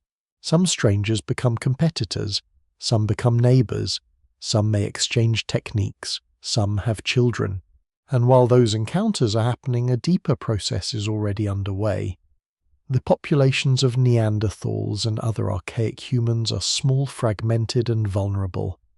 Contact with expanding Homo sapiens does not arrive as the only pressure upon them. It arrives on top of climatic instability, demographic weakness, ecological change, and the constant danger that comes with being one of the last members of a shrinking human world. By the time Homo sapiens is spreading widely across Eurasia, the other human populations are not standing at the beginning of their decline. Many are already living close to demographic limits. Their communities are small, their territories fragmented, and their survival depends on landscapes that can change dramatically within a few generations. The arrival of another expanding human population therefore enters a system already under pressure. This is one reason the disappearance of Neanderthals, Denisovans, and other archaic groups is so difficult to explain with a single cause. Their extinction is not one event, it is a series of local endings produced by different combinations of climate, population, size competition, disease chance, and absorption. Neanderthals provide the clearest case because their archaeological record is richest. Genetic evidence indicates that their effective population size remains low for much of their later history. Small populations carry risks that large ones can absorb more easily. A harsh winter that kills several adults, the loss of one hunting group, or a period of low fertility can have consequences far beyond the immediate tragedy. If communities are already separated by long distances, replacing lost members becomes difficult. Genetic diversity declines. Close relatives are more likely to reproduce. Harmful mutations can accumulate more easily. Some Neanderthal genomes show exactly this kind of isolation. An individual from the Altai Mountains, for example, appears to come from a population with a history of close relatedness. Other ancient genomes suggest that Neanderthal communities are frequently small and subdivided. This does not mean every Neanderthal group is genetically unhealthy or socially isolated, but it does suggest a broad demographic vulnerability. A population can survive like this for a very long time, yet it has little margin when environmental or ecological conditions suddenly worsen, and Ice Age Eurasia repeatedly worsens. The period surrounding Neanderthal disappearance includes major climatic instability. Temperatures fluctuate sharply. Vegetation zones shift. Habitats suitable for particular prey species move across the continent. Regions that once support woodland become open steppe, while others become colder and drier. Human communities dependent on local ecological knowledge have to move, adapt, or disappear. Neanderthals have survived previous climate swings, so climate alone cannot explain why they vanished this time. That is an important limitation. Their lineage endures through multiple glacial cycles before Homo sapiens becomes widespread in Europe. If cold automatically destroys them, they should have disappeared much earlier. The difference may be that several pressures now arrive together. As habitats fragment, Homo sapiens populations are also expanding into many of the same favourable regions. Modern humans do not need to kill Neanderthals directly to increase the pressure upon them. They compete for animals, stone sources, shelter, fresh water, and seasonal corridors. If Homo sapiens communities maintain larger social networks, they may be able to recover from local shortages more effectively. A failed hunt can be buffered by exchange with neighbouring groups. Information about distant resources can move through wider networks. Marriage partners may be found across greater distances. Even a slight demographic advantage compounds over time.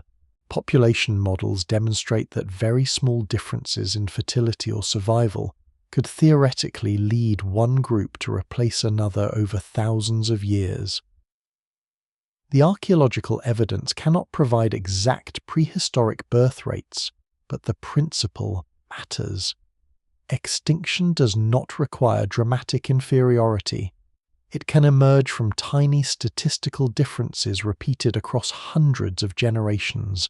Technology may contribute, though again the contrast should not be exaggerated. Homo sapiens in many regions use diverse toolkits that include bone antler, stone, and personal ornaments. Some projectile technologies may allow hunting at greater distance. Long-distance exchange networks appear especially visible at certain sites.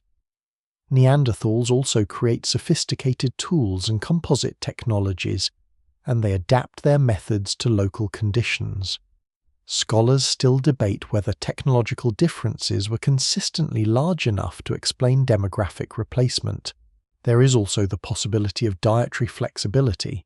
Some modern human groups exploit a particularly broad range of resources, including fish, shellfish, birds, small mammals, and plants alongside large game. Neanderthals also use many of these resources in some regions, especially along Mediterranean coasts. The older image of Neanderthals depending exclusively on mammoths and other giant prey is no longer defensible. Still, differences in how consistently populations exploit lower risk or more varied foods may matter during environmental stress. Disease adds another possibility, but direct evidence is limited.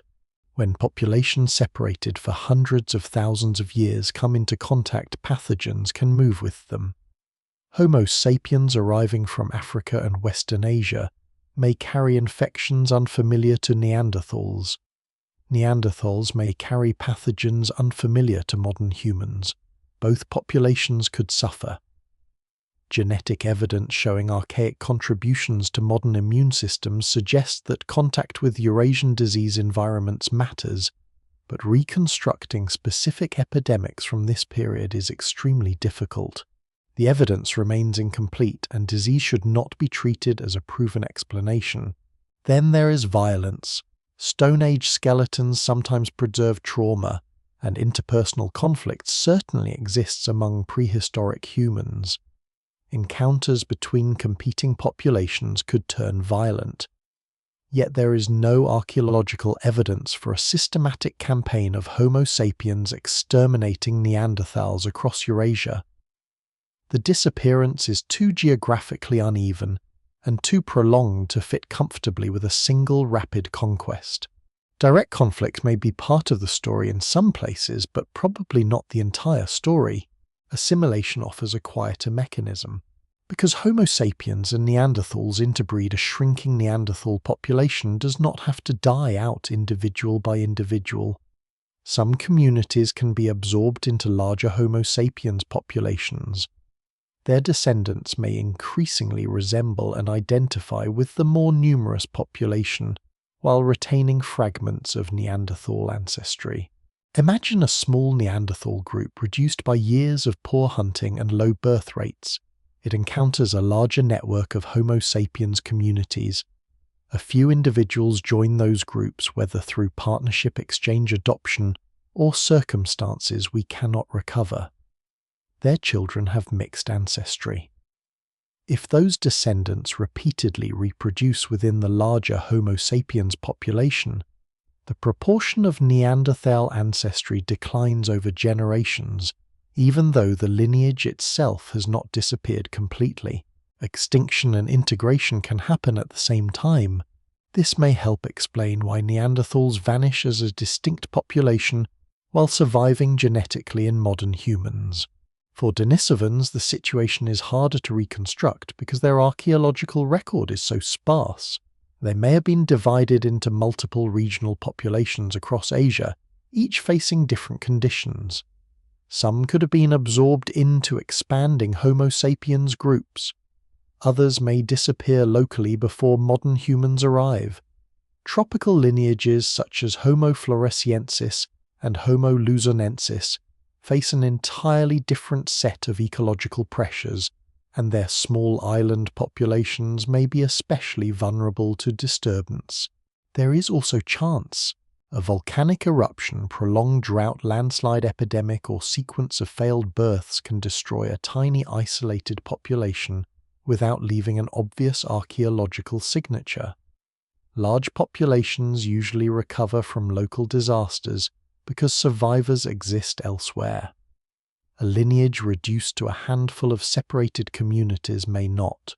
This makes the final disappearance less like the fall of an empire and more like lights going out across a vast landscape. One community vanishes from a valley, another survives for centuries farther south, a third is absorbed into newcomers, another may disappear after environmental catastrophe. There is no single final day shared by all, and among all these fading populations, the Neanderthals leave the clearest trail toward extinction. Their last known communities retreat into scattered regions of Europe and Western Asia, leaving behind caves, tools, fires, and bones that allow us to follow their disappearance more closely than that of almost any other forgotten human. The final Neanderthals do not vanish in one place or on one date. Their disappearance unfolds across a continent in fragments, leaving behind a chronology that becomes more uncertain the closer researchers look. For generations, it was tempting to imagine a dramatic last refuge somewhere in southern Europe, a final population surviving while Homo sapiens spread around them. The reality appears less theatrical and more complicated. Some Neanderthal groups disappear earlier, others later, and the archaeological record is full of sites whose dates have shifted as improved methods exposed contamination, disturbed layers, and misleading assumptions. By around 45,000 years ago, Homo sapiens is increasingly visible across Europe. Within several thousand years, Neanderthal remains become rare and then disappear. The broad transition is clear. The exact sequence is not. Radiocarbon dating is one reason for the uncertainty. Materials this old lie near the practical limits of the method, where tiny amounts of contamination from younger carbon can make a sample appear thousands of years more recent than it really is. Bone glue used during old museum conservation soil chemistry, later organic material, or incomplete pre-treatment can all distort results. Many early dates once used to argue for extremely late Neanderthal survival have therefore been re-examined. Some famous supposed refugees have not survived that scrutiny. Gibraltar once seemed to offer one of the strongest cases for Neanderthals living unusually late.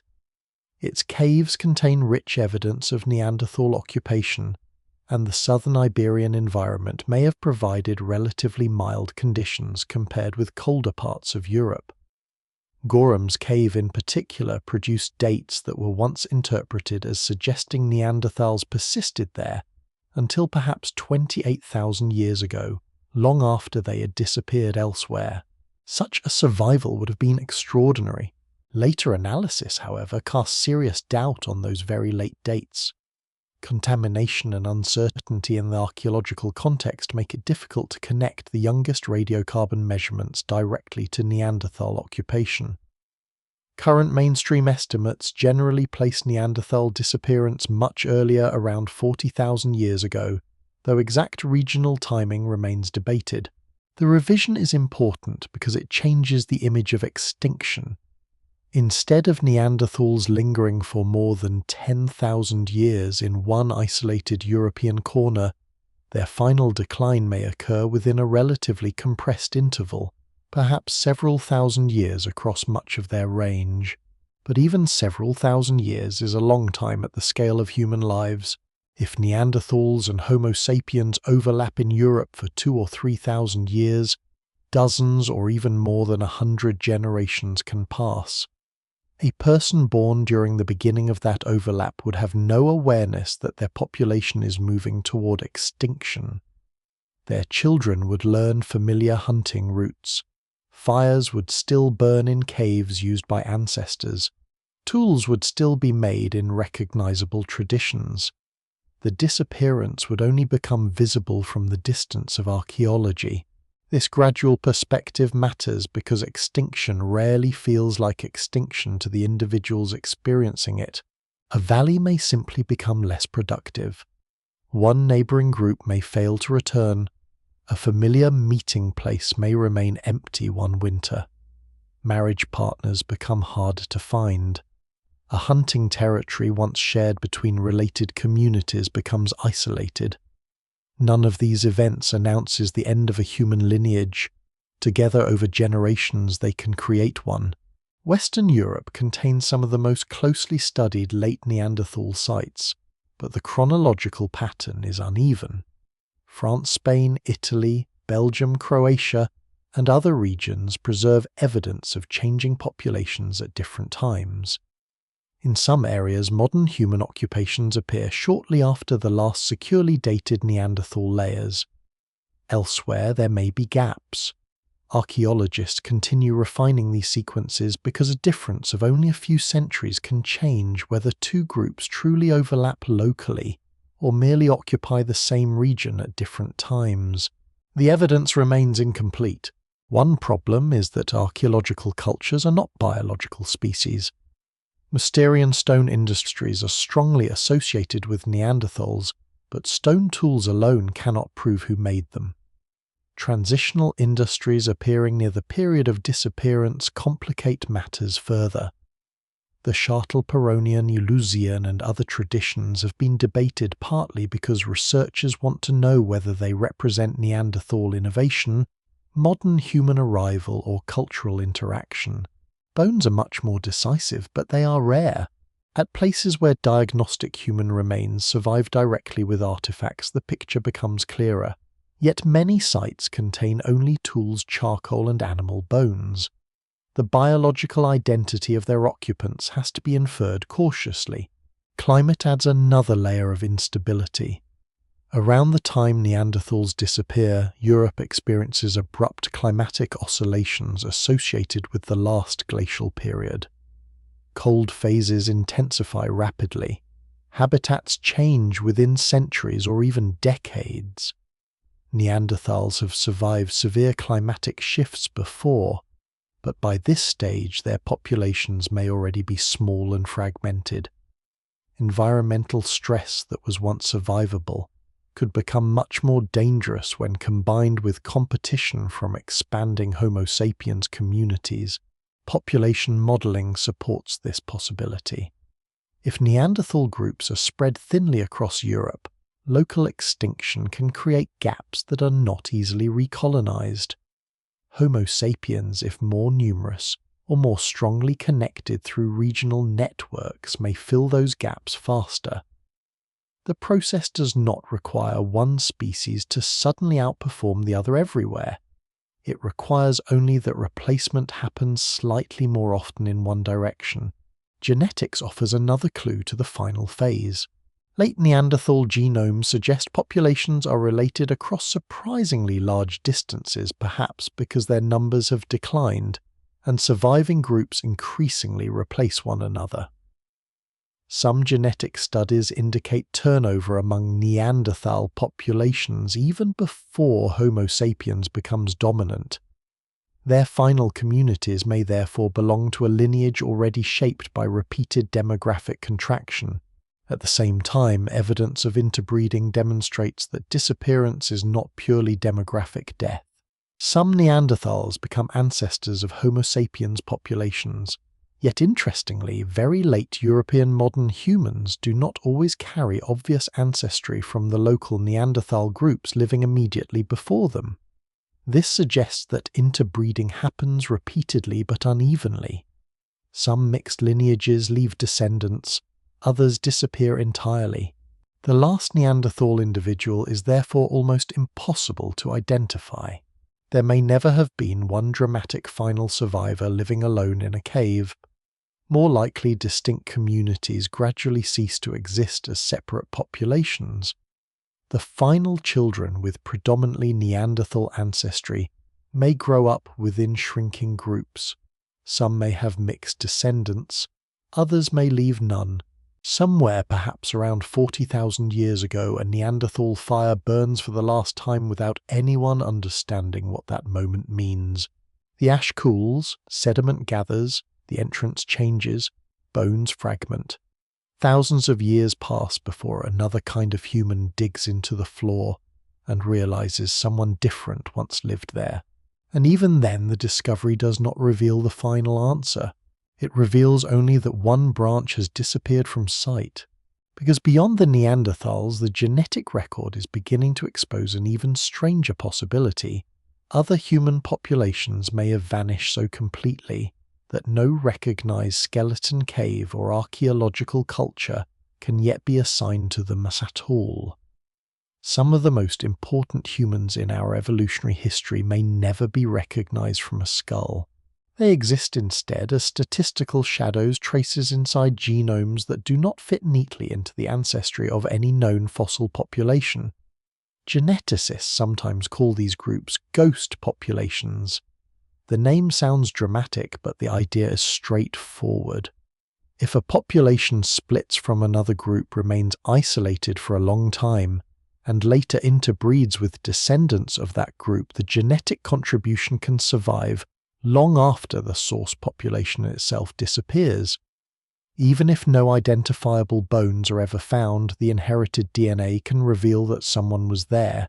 This possibility has transformed the study of human evolution because fossils are profoundly uneven evidence. A population can live for tens of thousands of years without leaving remains in the places archaeologists happen to excavate. Bones decay, caves collapse, Rivers destroy sediments. Tropical soils dissolve organic material. Coastlines where ancient people once lived now lie beneath the sea. Entire regions remain almost unexplored. Genomes do not solve all of these problems, but sometimes they preserve evidence that geology erases. The Denisovans are the clearest warning. Before their DNA was sequenced, nobody knew they existed as a distinct population. Their recognition came not from an impressive skull, but from a tiny finger fragment. Had that bone decomposed, or had it remained buried a few meters away from the excavation trench, Denisovan ancestry would still exist in living people, while the population responsible for it might have remained unnamed. Once researchers understand this, another question follows naturally. How many other Denisovan-like populations have already disappeared beyond the reach of traditional archaeology? The answer is unknown. Modern genetic studies repeatedly uncover patterns suggesting that the human family tree contains branches for which no obvious fossil counterpart exists. Some of these signals appear in Africa, where the poor preservation of ancient DNA makes direct comparison especially difficult. Others appear in Asia, where populations related to Denisovans seem to have been more diverse than the handful of Siberian fossils initially suggested. The key evidence comes from the structure of genomes. When populations remain separated for very long periods, mutations accumulate independently. If they later interbreed, descendants inherit blocks of DNA containing unusually deep genetic differences. Over generations, recombination chops those blocks into smaller pieces, but statistical methods can sometimes identify their unusual ancestry. Researchers can then estimate with substantial uncertainty how deeply the unknown source population diverged, and roughly when admixture may have occurred. But inference is not identification. A strange genetic signal does not automatically prove that an entirely separate human species once existed. Deep population structure within Homo sapiens can create some similar patterns. Imagine several early African populations remaining partially separated for hundreds of thousands of years, then reconnecting repeatedly. DNA inherited from one deeply divergent Homo sapiens population might look archaic without requiring a completely different species. This is one reason scholars still debate the meaning of some proposed ghost ancestry. Species boundaries are difficult enough to define when complete skeletons exist. They become even harder when only inherited sequences survive. The phrase ghost population is therefore often safer than assigning a formal species name. It acknowledges that a population once existed without pretending scientists know exactly what it looked like or how it should be classified. In Western Central Africa, several genetic studies have reported signals consistent with ancestry from deeply divergent populations. Some models suggest these unknown groups separated from ancestors of modern humans hundreds of thousands of years ago before later contributing ancestry to certain African populations. Other researchers argue that alternative demographic histories may explain at least part of the same pattern. No single model has settled the question. The uncertainty does not make the underlying message less important. African human evolution appears to have involved more long-term population structure than older models assumed. The continent may have contained groups separated by deserts, forests, and distance for enormous spans of time with occasional episodes of renewed contact. Some of those populations could have survived until surprisingly recent periods. The unusual morphology of fossils such as Iwo Eleru has encouraged speculation about long-lived archaic ancestry, although fossil shape alone cannot prove the presence of a ghost lineage. Likewise, remains from other African sites sometimes combine features that do not fit comfortably into simple categories. Whether these represent surviving archaic humans, regional Homo sapiens diversity, or populations formed through repeated admixture remains debated. Asia presents a different version of the same mystery. Denisovan ancestry in living populations does not seem to come from one genetically uniform source. People in different parts of Asia and Oceania appear to carry contributions from Denisovan-related groups that had themselves diverged from one another. This implies a hidden structure within Denisovan populations stretching across enormous distances. One Denisovan lineage may have occupied northern Asia, another may have lived much farther south. Still others could have persisted in regions where hot climates leave almost no recoverable DNA. The fossils have not caught up with the genetics. Several Middle Pleistocene human fossils from China attract attention, because their anatomy combines archaic and more modern-looking features. Massive teeth, robust jaws, and unusually shaped skulls sometimes invite comparison with what Denisovans might have looked like. Yet without direct DNA or protein identification assigning them remains risky. Some may eventually prove Denisovan-related. Others may represent entirely different branches. Even a known fossil can therefore belong to a ghost population until the biological connection is established. Southeast Asia is especially promising and especially frustrating. Humans have occupied parts of the region for more than 1 million years. Homo erectus survives on Java for an extraordinarily long period. Homo floresiensis persists on Flores. Homo luzonensis appears in the Philippines. Denisovan ancestry survives in nearby modern populations. Yet the genetic relationship among these groups remains largely unresolved. It is possible that some of the populations encountered by Homo sapiens in tropical Asia have left no DNA that scientists can yet identify. Some may have contributed ancestry so weakly that later genetic drift erased most of it. Others may have produced mixed descendants who left no surviving lineages. Some may never have interbred with modern humans at all. Those populations would be nearly invisible. A few stone tools might survive. A tooth could sit unrecognized in a museum drawer. An isolated jaw might be assigned cautiously to archaic Homo without revealing an entire lost branch behind it.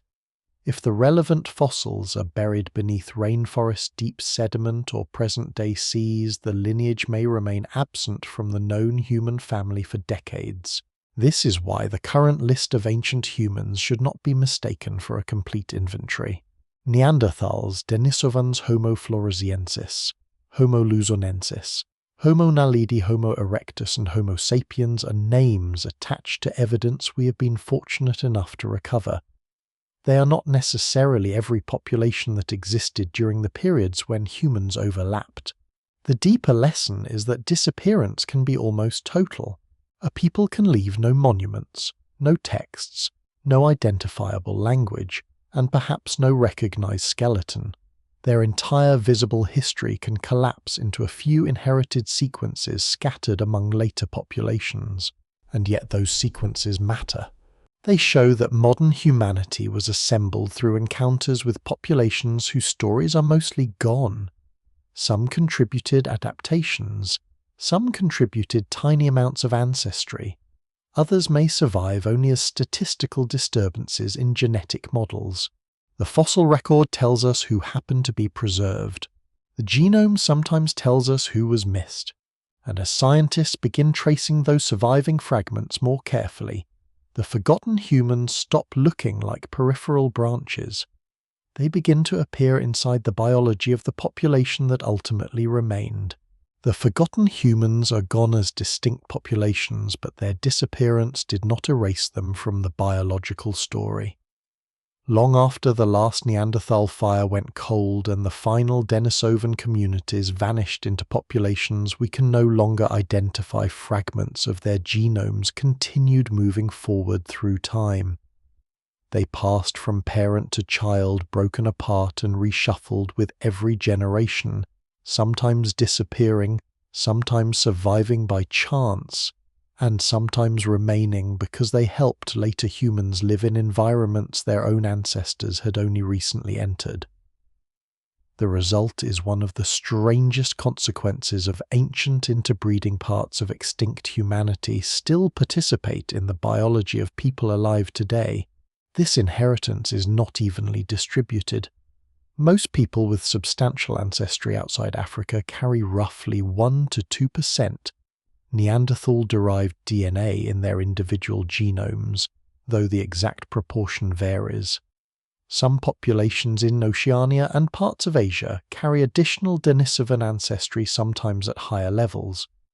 People with primarily African ancestry can also carry small amounts of Neanderthal-derived DNA through later movements of Eurasian populations back into Africa, while African genomes preserve their own complex histories that may include ancestry from deeply structured or as yet unidentified populations. But these percentages are only the beginning of the story. The archaic DNA surviving today is not a random sample of everything Neanderthals or Denisovans once carried. Natural selection has spent tens of thousands of years filtering it. Some inherited variants became rare because they were harmful in the genetic background of Homo sapiens. Others disappeared through chance. A smaller set persisted because they were neutral or useful. The fragments remaining in living people therefore represent the survivors of a long evolutionary sorting process. One of the clearest areas where archaic ancestry appears to have mattered is immunity. When Homo sapiens expands out of Africa, modern humans enter ecosystems containing pathogens their ancestors have not encountered for long periods, perhaps ever. Neanderthals and Denisovan-related groups have already lived in Eurasia for hundreds of thousands of years. Their immune systems have been shaped by local viruses, bacteria, parasites, and environmental pressures across that enormous span. Interbreeding gives incoming Homo sapiens access to some of those adaptations almost immediately. Several variants involving innate immune responses have been linked to Neanderthal or Denisovan ancestry. These include genes associated with detecting pathogens and triggering inflammatory responses. In an Ice Age environment where untreated infection can kill quickly, a stronger or differently tuned immune reaction may offer a meaningful advantage. Yet genetic advantages are rarely permanent gifts without cost. The same immune responses that protect against infection can become harmful when they are unnecessarily activated. Some archaic-derived variants have been associated in modern studies with increased susceptibility to allergies, inflammatory conditions, or other immune-related effects. These relationships are complex and often population-specific, and scholars still debate the importance of individual variants. A gene does not determine a person's health by itself. Modern disease reflects interactions among many genes, environments, lifestyles, and chance. Still, the broad principle is remarkable. A genetic variant that may once have helped someone survive Eurasian pathogens tens of thousands of years ago can still influence immune biology today. Skin and hair provide another arena in which archaic ancestry appears to have mattered. Moving from Africa into northern Eurasia exposes modern humans to different levels of ultraviolet radiation, colder temperatures, and unfamiliar seasonal conditions. Variants affecting keratin pigmentation and skin physiology inherited from Neanderthals may have contributed to adaptation in some populations. Not every such variant can be confidently assigned a simple function, and pigmentation itself evolves through many genes, but the surviving patterns suggest that interbreeding occasionally supplies useful biological variation. Metabolism also carries traces of these ancient encounters. Some archaic variants have been associated with how bodies process fats or regulate energy. In Ice Age environments where food availability changes seasonally, and high-calorie resources can become critical, metabolic differences may influence survival. A variant advantageous during periods of scarcity does not necessarily remain advantageous in modern environments where food is abundant year-round. This mismatch between ancient selection and contemporary lifestyles may help explain why some inherited variants have very different effects today. The most famous Denisovan contribution remains adaptation to high altitude. On the Tibetan Plateau, oxygen levels are far lower than at sea level. For people unadapted to such conditions, the body often responds by producing more red blood cells, which can help carry oxygen but can also make blood dangerously thick. Tibetan populations possess genetic adaptations allowing them to function efficiently under chronic low oxygen conditions without relying as heavily on that response. A version of the APAS1 gene associated with this adaptation appears to have entered ancestors of modern Tibetans through interbreeding with a Denisovan-related population. The extinct humans seem to have already possessed biological variations suited to life at altitude. This does not prove that the exact Denisovans represented by the Siberian fossils lived permanently on the Tibetan plateau, but the Denisovan-related jaw found there strengthens the broader connection. What survives in the records suggests that archaic populations were occupying high-altitude Asia long before modern humans established enduring communities there. The evolutionary advantage of inherited adaptation becomes obvious in such an extreme environment. Homo sapiens does not need to begin entirely from scratch. Interbreeding introduces genetic variation already shaped by earlier human occupation. This process is sometimes called adaptive introgression. It appears elsewhere in human evolution as well, though identifying specific examples with confidence requires careful genetic analysis. Certain variants linked to immune function, skin biology, metabolism, and environmental adaptation may have entered modern human populations from archaic groups and then increased because they improved survival or reproduction under local conditions. But there is an important counterpoint. Large regions of the modern human genome contain little or no surviving Neanderthal ancestry. This suggests that many archaic genetic variants were selected against after interbreeding. Some may have reduced fertility. Others may have interacted poorly with Homo sapiens genes. Selection seems to have removed archaic ancestry particularly strongly from certain functionally important regions of the genome. So the legacy is not a simple story of beneficial inheritance. It is a negotiation between genomes separated for hundreds of thousands of years. When two populations meet after such a long divergence, some combinations work. Others do not. Natural selection then reshapes the mixed population across thousands of generations, preserving some fragments and eliminating others. Even among the fragments that remain, their effects can change over time. A stronger inflammatory response useful against ancient infections may be less desirable in a sanitized modern environment. A metabolic tendency shaped by unpredictable food supply may interact differently with industrial diets. A skin-related adaptation suited to one climate may become irrelevant when descendants migrate elsewhere. Evolution does not plan for the future. It preserves what works well enough in the conditions of the moment. This makes archaic DNA a living archive rather than a collection of fossilized instructions. Every surviving segment has passed through countless demographic events, migrations, bottlenecks, famines, population expansions, epidemics, marriages, and ordinary accidents of inheritance. Some Neanderthal-derived sequences carried by one ancient population disappear when that population itself goes extinct. Others spread across continents. The same is true of Denisovan ancestry. Different populations preserve different fragments reflecting separate encounters and later migrations. Oceania carries some of the clearest traces, but pieces also survive elsewhere across Asia, creating a genetic map of meetings for which the archaeological record remains frustratingly silent. There is something deeply paradoxical about this. Neanderthals disappear as a recognizable human population around 40,000 years ago. Denisovans disappear without leaving even a clearly known final date. Yet neither group is completely absent from the present.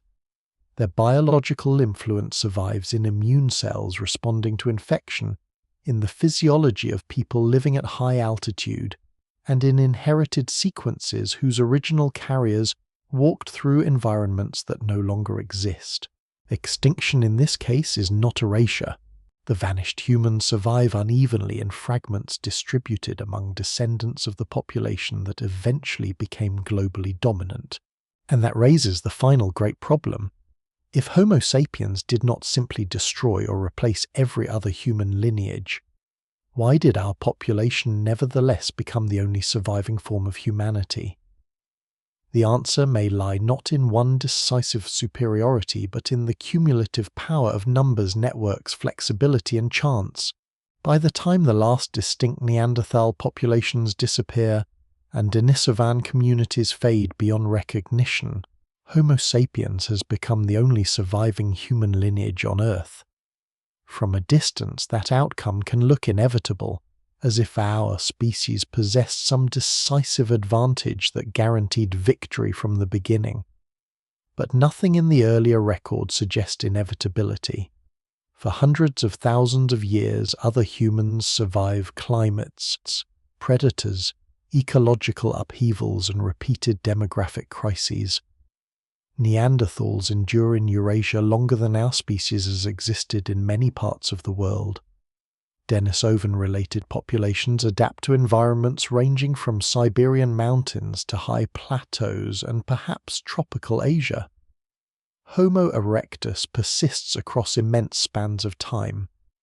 The final dominance of Homo sapiens therefore needs a more careful explanation than simple superiority. One possibility lies in population size. When Homo sapiens expands into Eurasia, modern human groups may already be connected through broader demographic networks than many Neanderthal communities. Even if individual bands remain small, connections between those bands can matter enormously. People exchange mates, materials, information, and perhaps obligations across distances. If one local group suffers a bad winter or loses several adults, neighboring communities can provide new partners knowledge or resources. A population divided into isolated pockets has far less protection against the same disaster. Archaeology sometimes reflects these wider networks through objects transported over surprisingly long distances. High-quality stone appears far from geological sources. Marine shells turn up inland. Pigments and ornaments circulate between regions. None of these objects proves a continent-wide social system, and Neanderthals also move materials across landscapes. But Homo sapiens sites often show especially extensive connections. What survives in the record suggests networks capable of linking communities beyond immediate hunting territories. Information moves along those networks as well. A new method for making a projectile point does not have to be rediscovered independently by every group. Knowledge of a distant water source can spread. Seasonal information about migrating animals can pass between related communities. Techniques that fail can be abandoned while successful ones can circulate. Cultural adaptation can therefore operate far faster than biological evolution. This may be one of Homo sapiens' most important strengths. Humans do not need to wait for natural selection to reshape the body whenever an environment changes. Clothing, shelter, fire tools, food processing, and shared knowledge create behavioral buffers between biology and climate. Neanderthals also possess substantial cultural flexibility, so the distinction is not between culture and no culture. The difference may be in how rapidly innovations accumulate, how far they spread, and how reliably they survive between generations. Language could strengthen this process, although direct evidence is impossible. Neanderthals almost certainly possess complex vocal communication, and anatomical and genetic evidence makes simplistic claims that they could not speak increasingly difficult to defend. Whether Homo sapiens has a more flexible or symbolically elaborate language system remains debated. Speech leaves no fossils, But if modern human communities can transmit increasingly complex instructions, stories, social rules, and distant knowledge with greater precision, even a small advantage could become significant over thousands of years. Social identity may matter just as much as technology. Personal ornaments, pigments, and standardized decorative traditions become highly visible among many Upper Paleolithic Homo sapiens populations. Such objects are often interpreted as symbols of affiliation or status, though their exact meanings are unknowable. If ornaments help strangers recognize shared membership across large territories, they could support cooperation between people who rarely meet. A shell bead or pattern of decoration might function as a social signal in a world where survival depends partly on relationships beyond the local family group. Again, the evidence remains incomplete. There is no fossilized social network showing precisely how many allies each population maintains. Archaeologists infer behavior from scattered object settlement patterns and raw material movement. Neanderthals also use pigments and possible ornaments, and some late populations may participate in symbolic traditions. No single behavioral trait cleanly separates one lineage from another. The advantage may instead have been cumulative. Imagine two populations almost equally capable. Both hunt effectively. Both use fire. Both care for children and injured adults. Both manufacture complex tools. But one has slightly larger populations, somewhat broader networks, somewhat more frequent exchange between communities, and a little more flexibility in exploiting different foods. None of these differences guarantees survival in a single generation. Across 2,000 years, they can transform the map. Ecological flexibility may have helped Homo sapiens expand through especially varied environments. Modern humans occupy tropical forests, coasts, deserts, high latitudes, grasslands, and eventually Sahel. Some groups rely heavily on large game. Others exploit fish, shellfish, plants, small animals, or combinations that change seasonally. This diversity reduces dependence on any single ecological niche. But Homo sapiens also repeatedly fails. Early expansions out of Africa appear to disappear without becoming major ancestors of later populations. Groups reaching new regions sometimes vanish. Ancient genomes reveal entire branches of modern humans that contribute little or nothing to living populations. Our species does not succeed everywhere on the first attempt. This is important because it restores chance to the story. A population can possess useful technology and still disappear after several disastrous generations. An eruption can devastate one region. A drought can break migration routes. A disease can strike one community more heavily than another. A few years of poor births can push a small population below recovery. Evolutionary history is full of lineages lost not because they are obviously inferior, but because circumstances become unfavorable at the wrong moment. Homo sapiens may simply have had more opportunities to survive those moments because there were more of us spread across more places. Once population size grows, the advantage feeds itself. More communities mean more potential innovators. More innovations can support further expansion. More territory provides refuges when climate deteriorates locally. Wider networks reduce the risk that one disaster destroys an entire regional population. Demography becomes momentum. Interbreeding adds another layer. When Homo sapiens encounters archaic populations, the outcome is not always replacement from outside. Sometimes genes and individuals are incorporated. A shrinking Neanderthal community can contribute ancestry to a growing modern human population. Denisovan adaptations can enter Homo sapiens populations and persist long after Denisovans themselves disappear. In this sense, our species may succeed partly by absorbing pieces of the humans it encounters, That is very different from imagining an untouched Homo sapiens lineage sweeping aside everything before it. Technology also becomes increasingly diverse after modern humans spread across Eurasia. Bone needles, tailored clothing, projectile systems, fishing technologies, lamps, shelters, storage strategies, and artistic traditions appear at different places and times. Not every innovation is universal or uniquely Homo sapiens, but together they illustrate a population capable of building increasingly elaborate cultural responses to local conditions. Yet calling this inevitable progress would be misleading.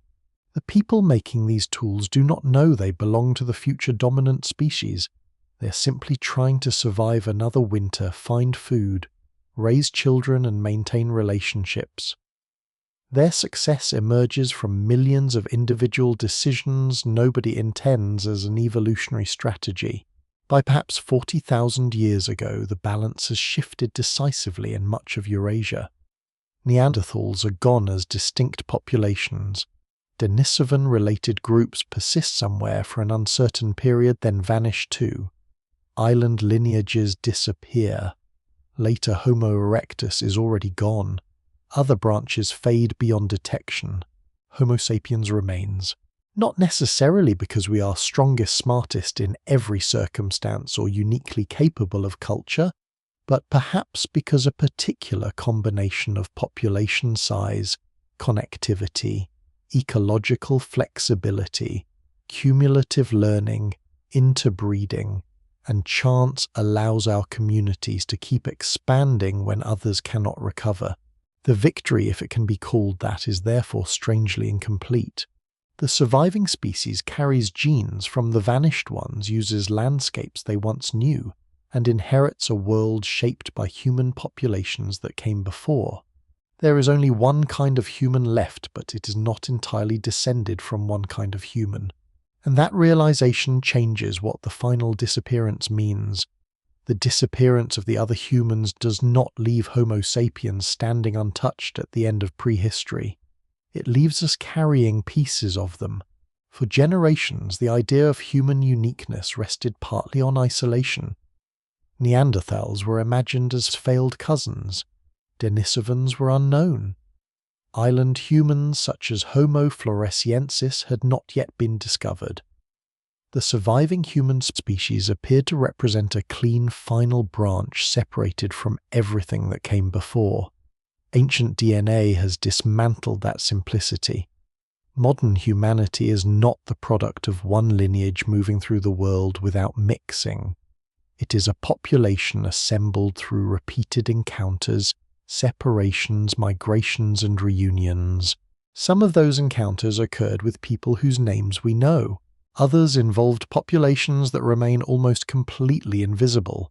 The Neanderthal fragments in living genomes come from people who once occupied valleys, caves, riverbanks, and open grasslands from Western Europe into Asia. Denisovan ancestry comes from populations spread far beyond the Siberian cave that gave them a scientific name.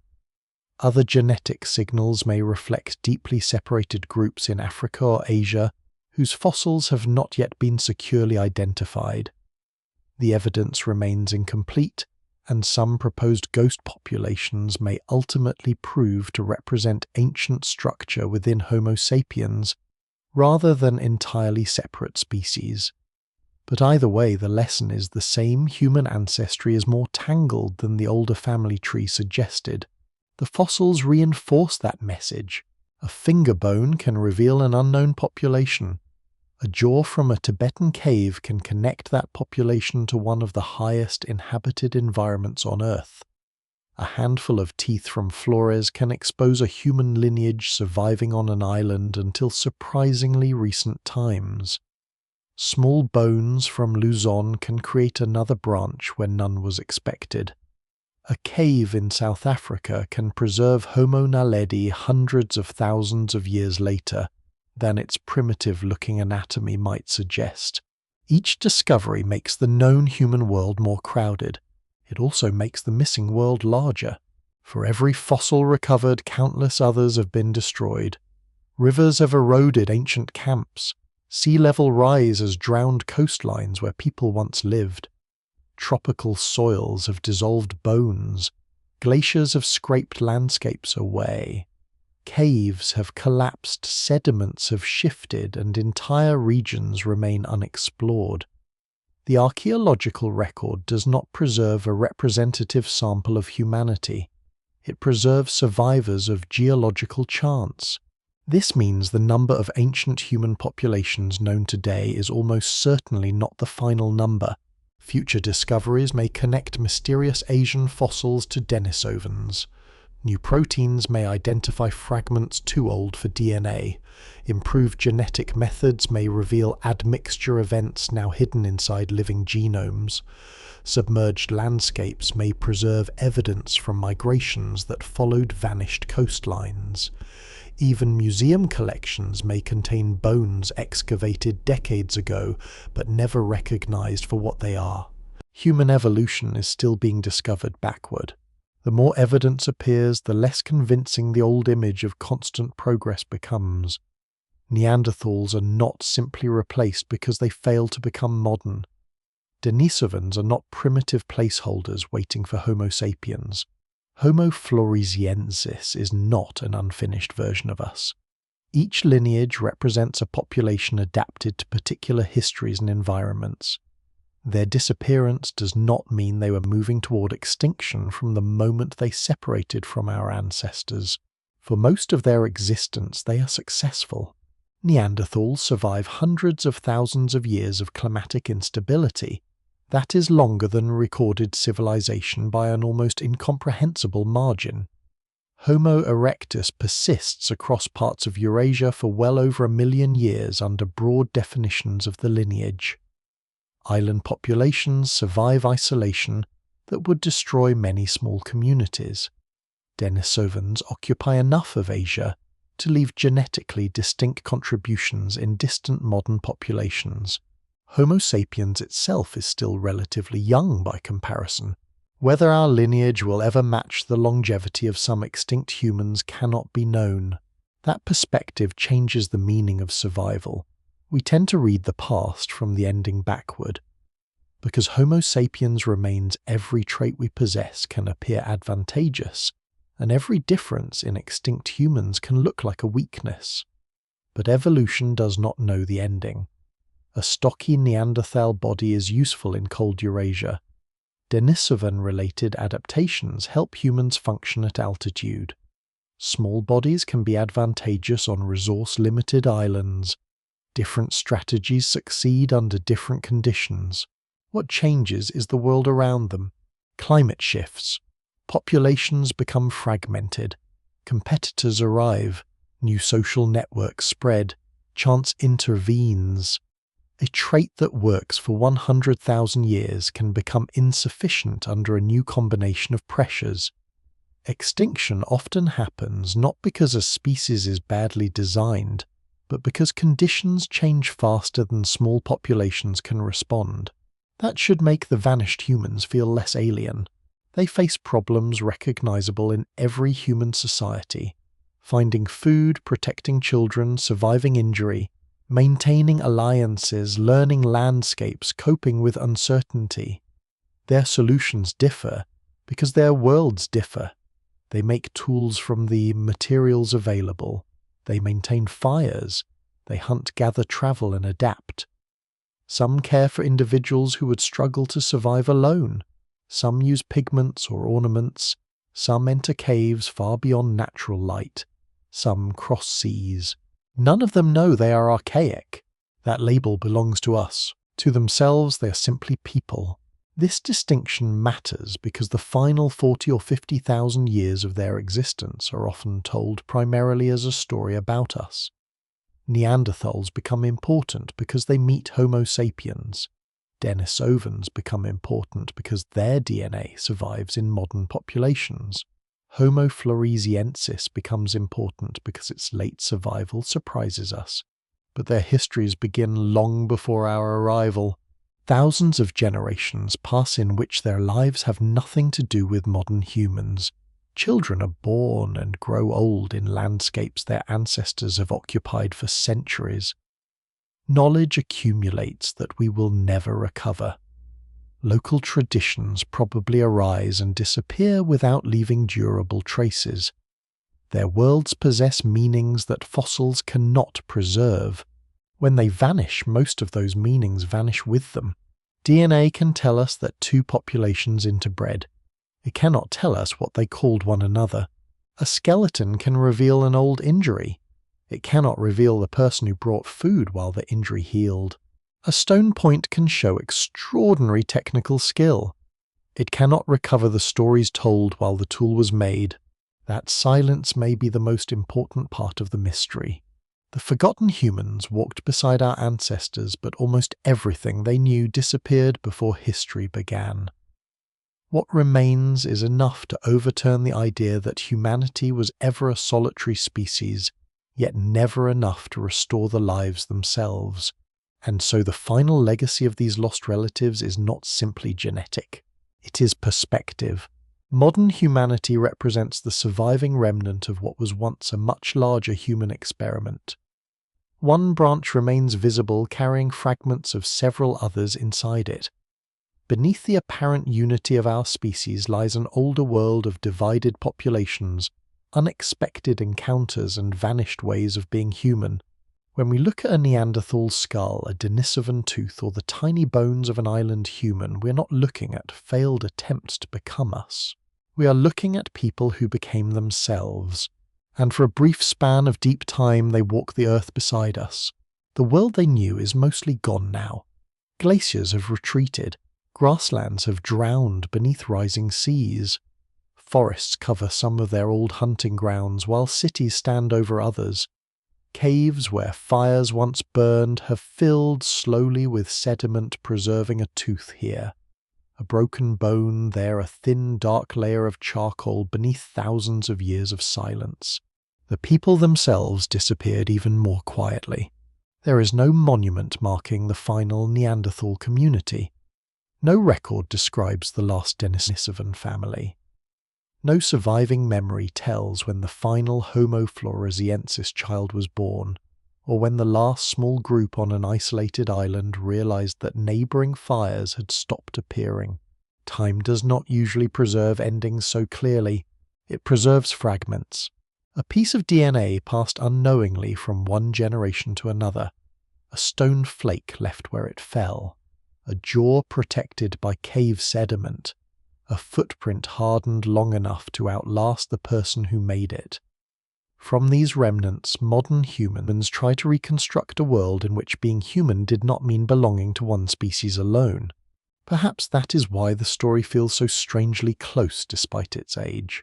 Those vanished populations are not mythical creatures from another world. They breathe the same air, watch the same moon, fear predators, search for food, care for children, and gather around fire. The differences are real, but so is the familiarity. And somewhere within living humanity, parts of them continue forward, not as intact peoples, not as preserved cultures, and not as voices we can recover, but as scattered inheritance carried through bodies they could never have imagined. The ancient human world has narrowed to one surviving lineage, yet beneath that apparent solitude the past remains crowded. In every fragment of archaic ancestry, every newly opened cave and every fossil waiting beneath layers of earth, there is the same quiet reminder: for most of our deep history we were never alone.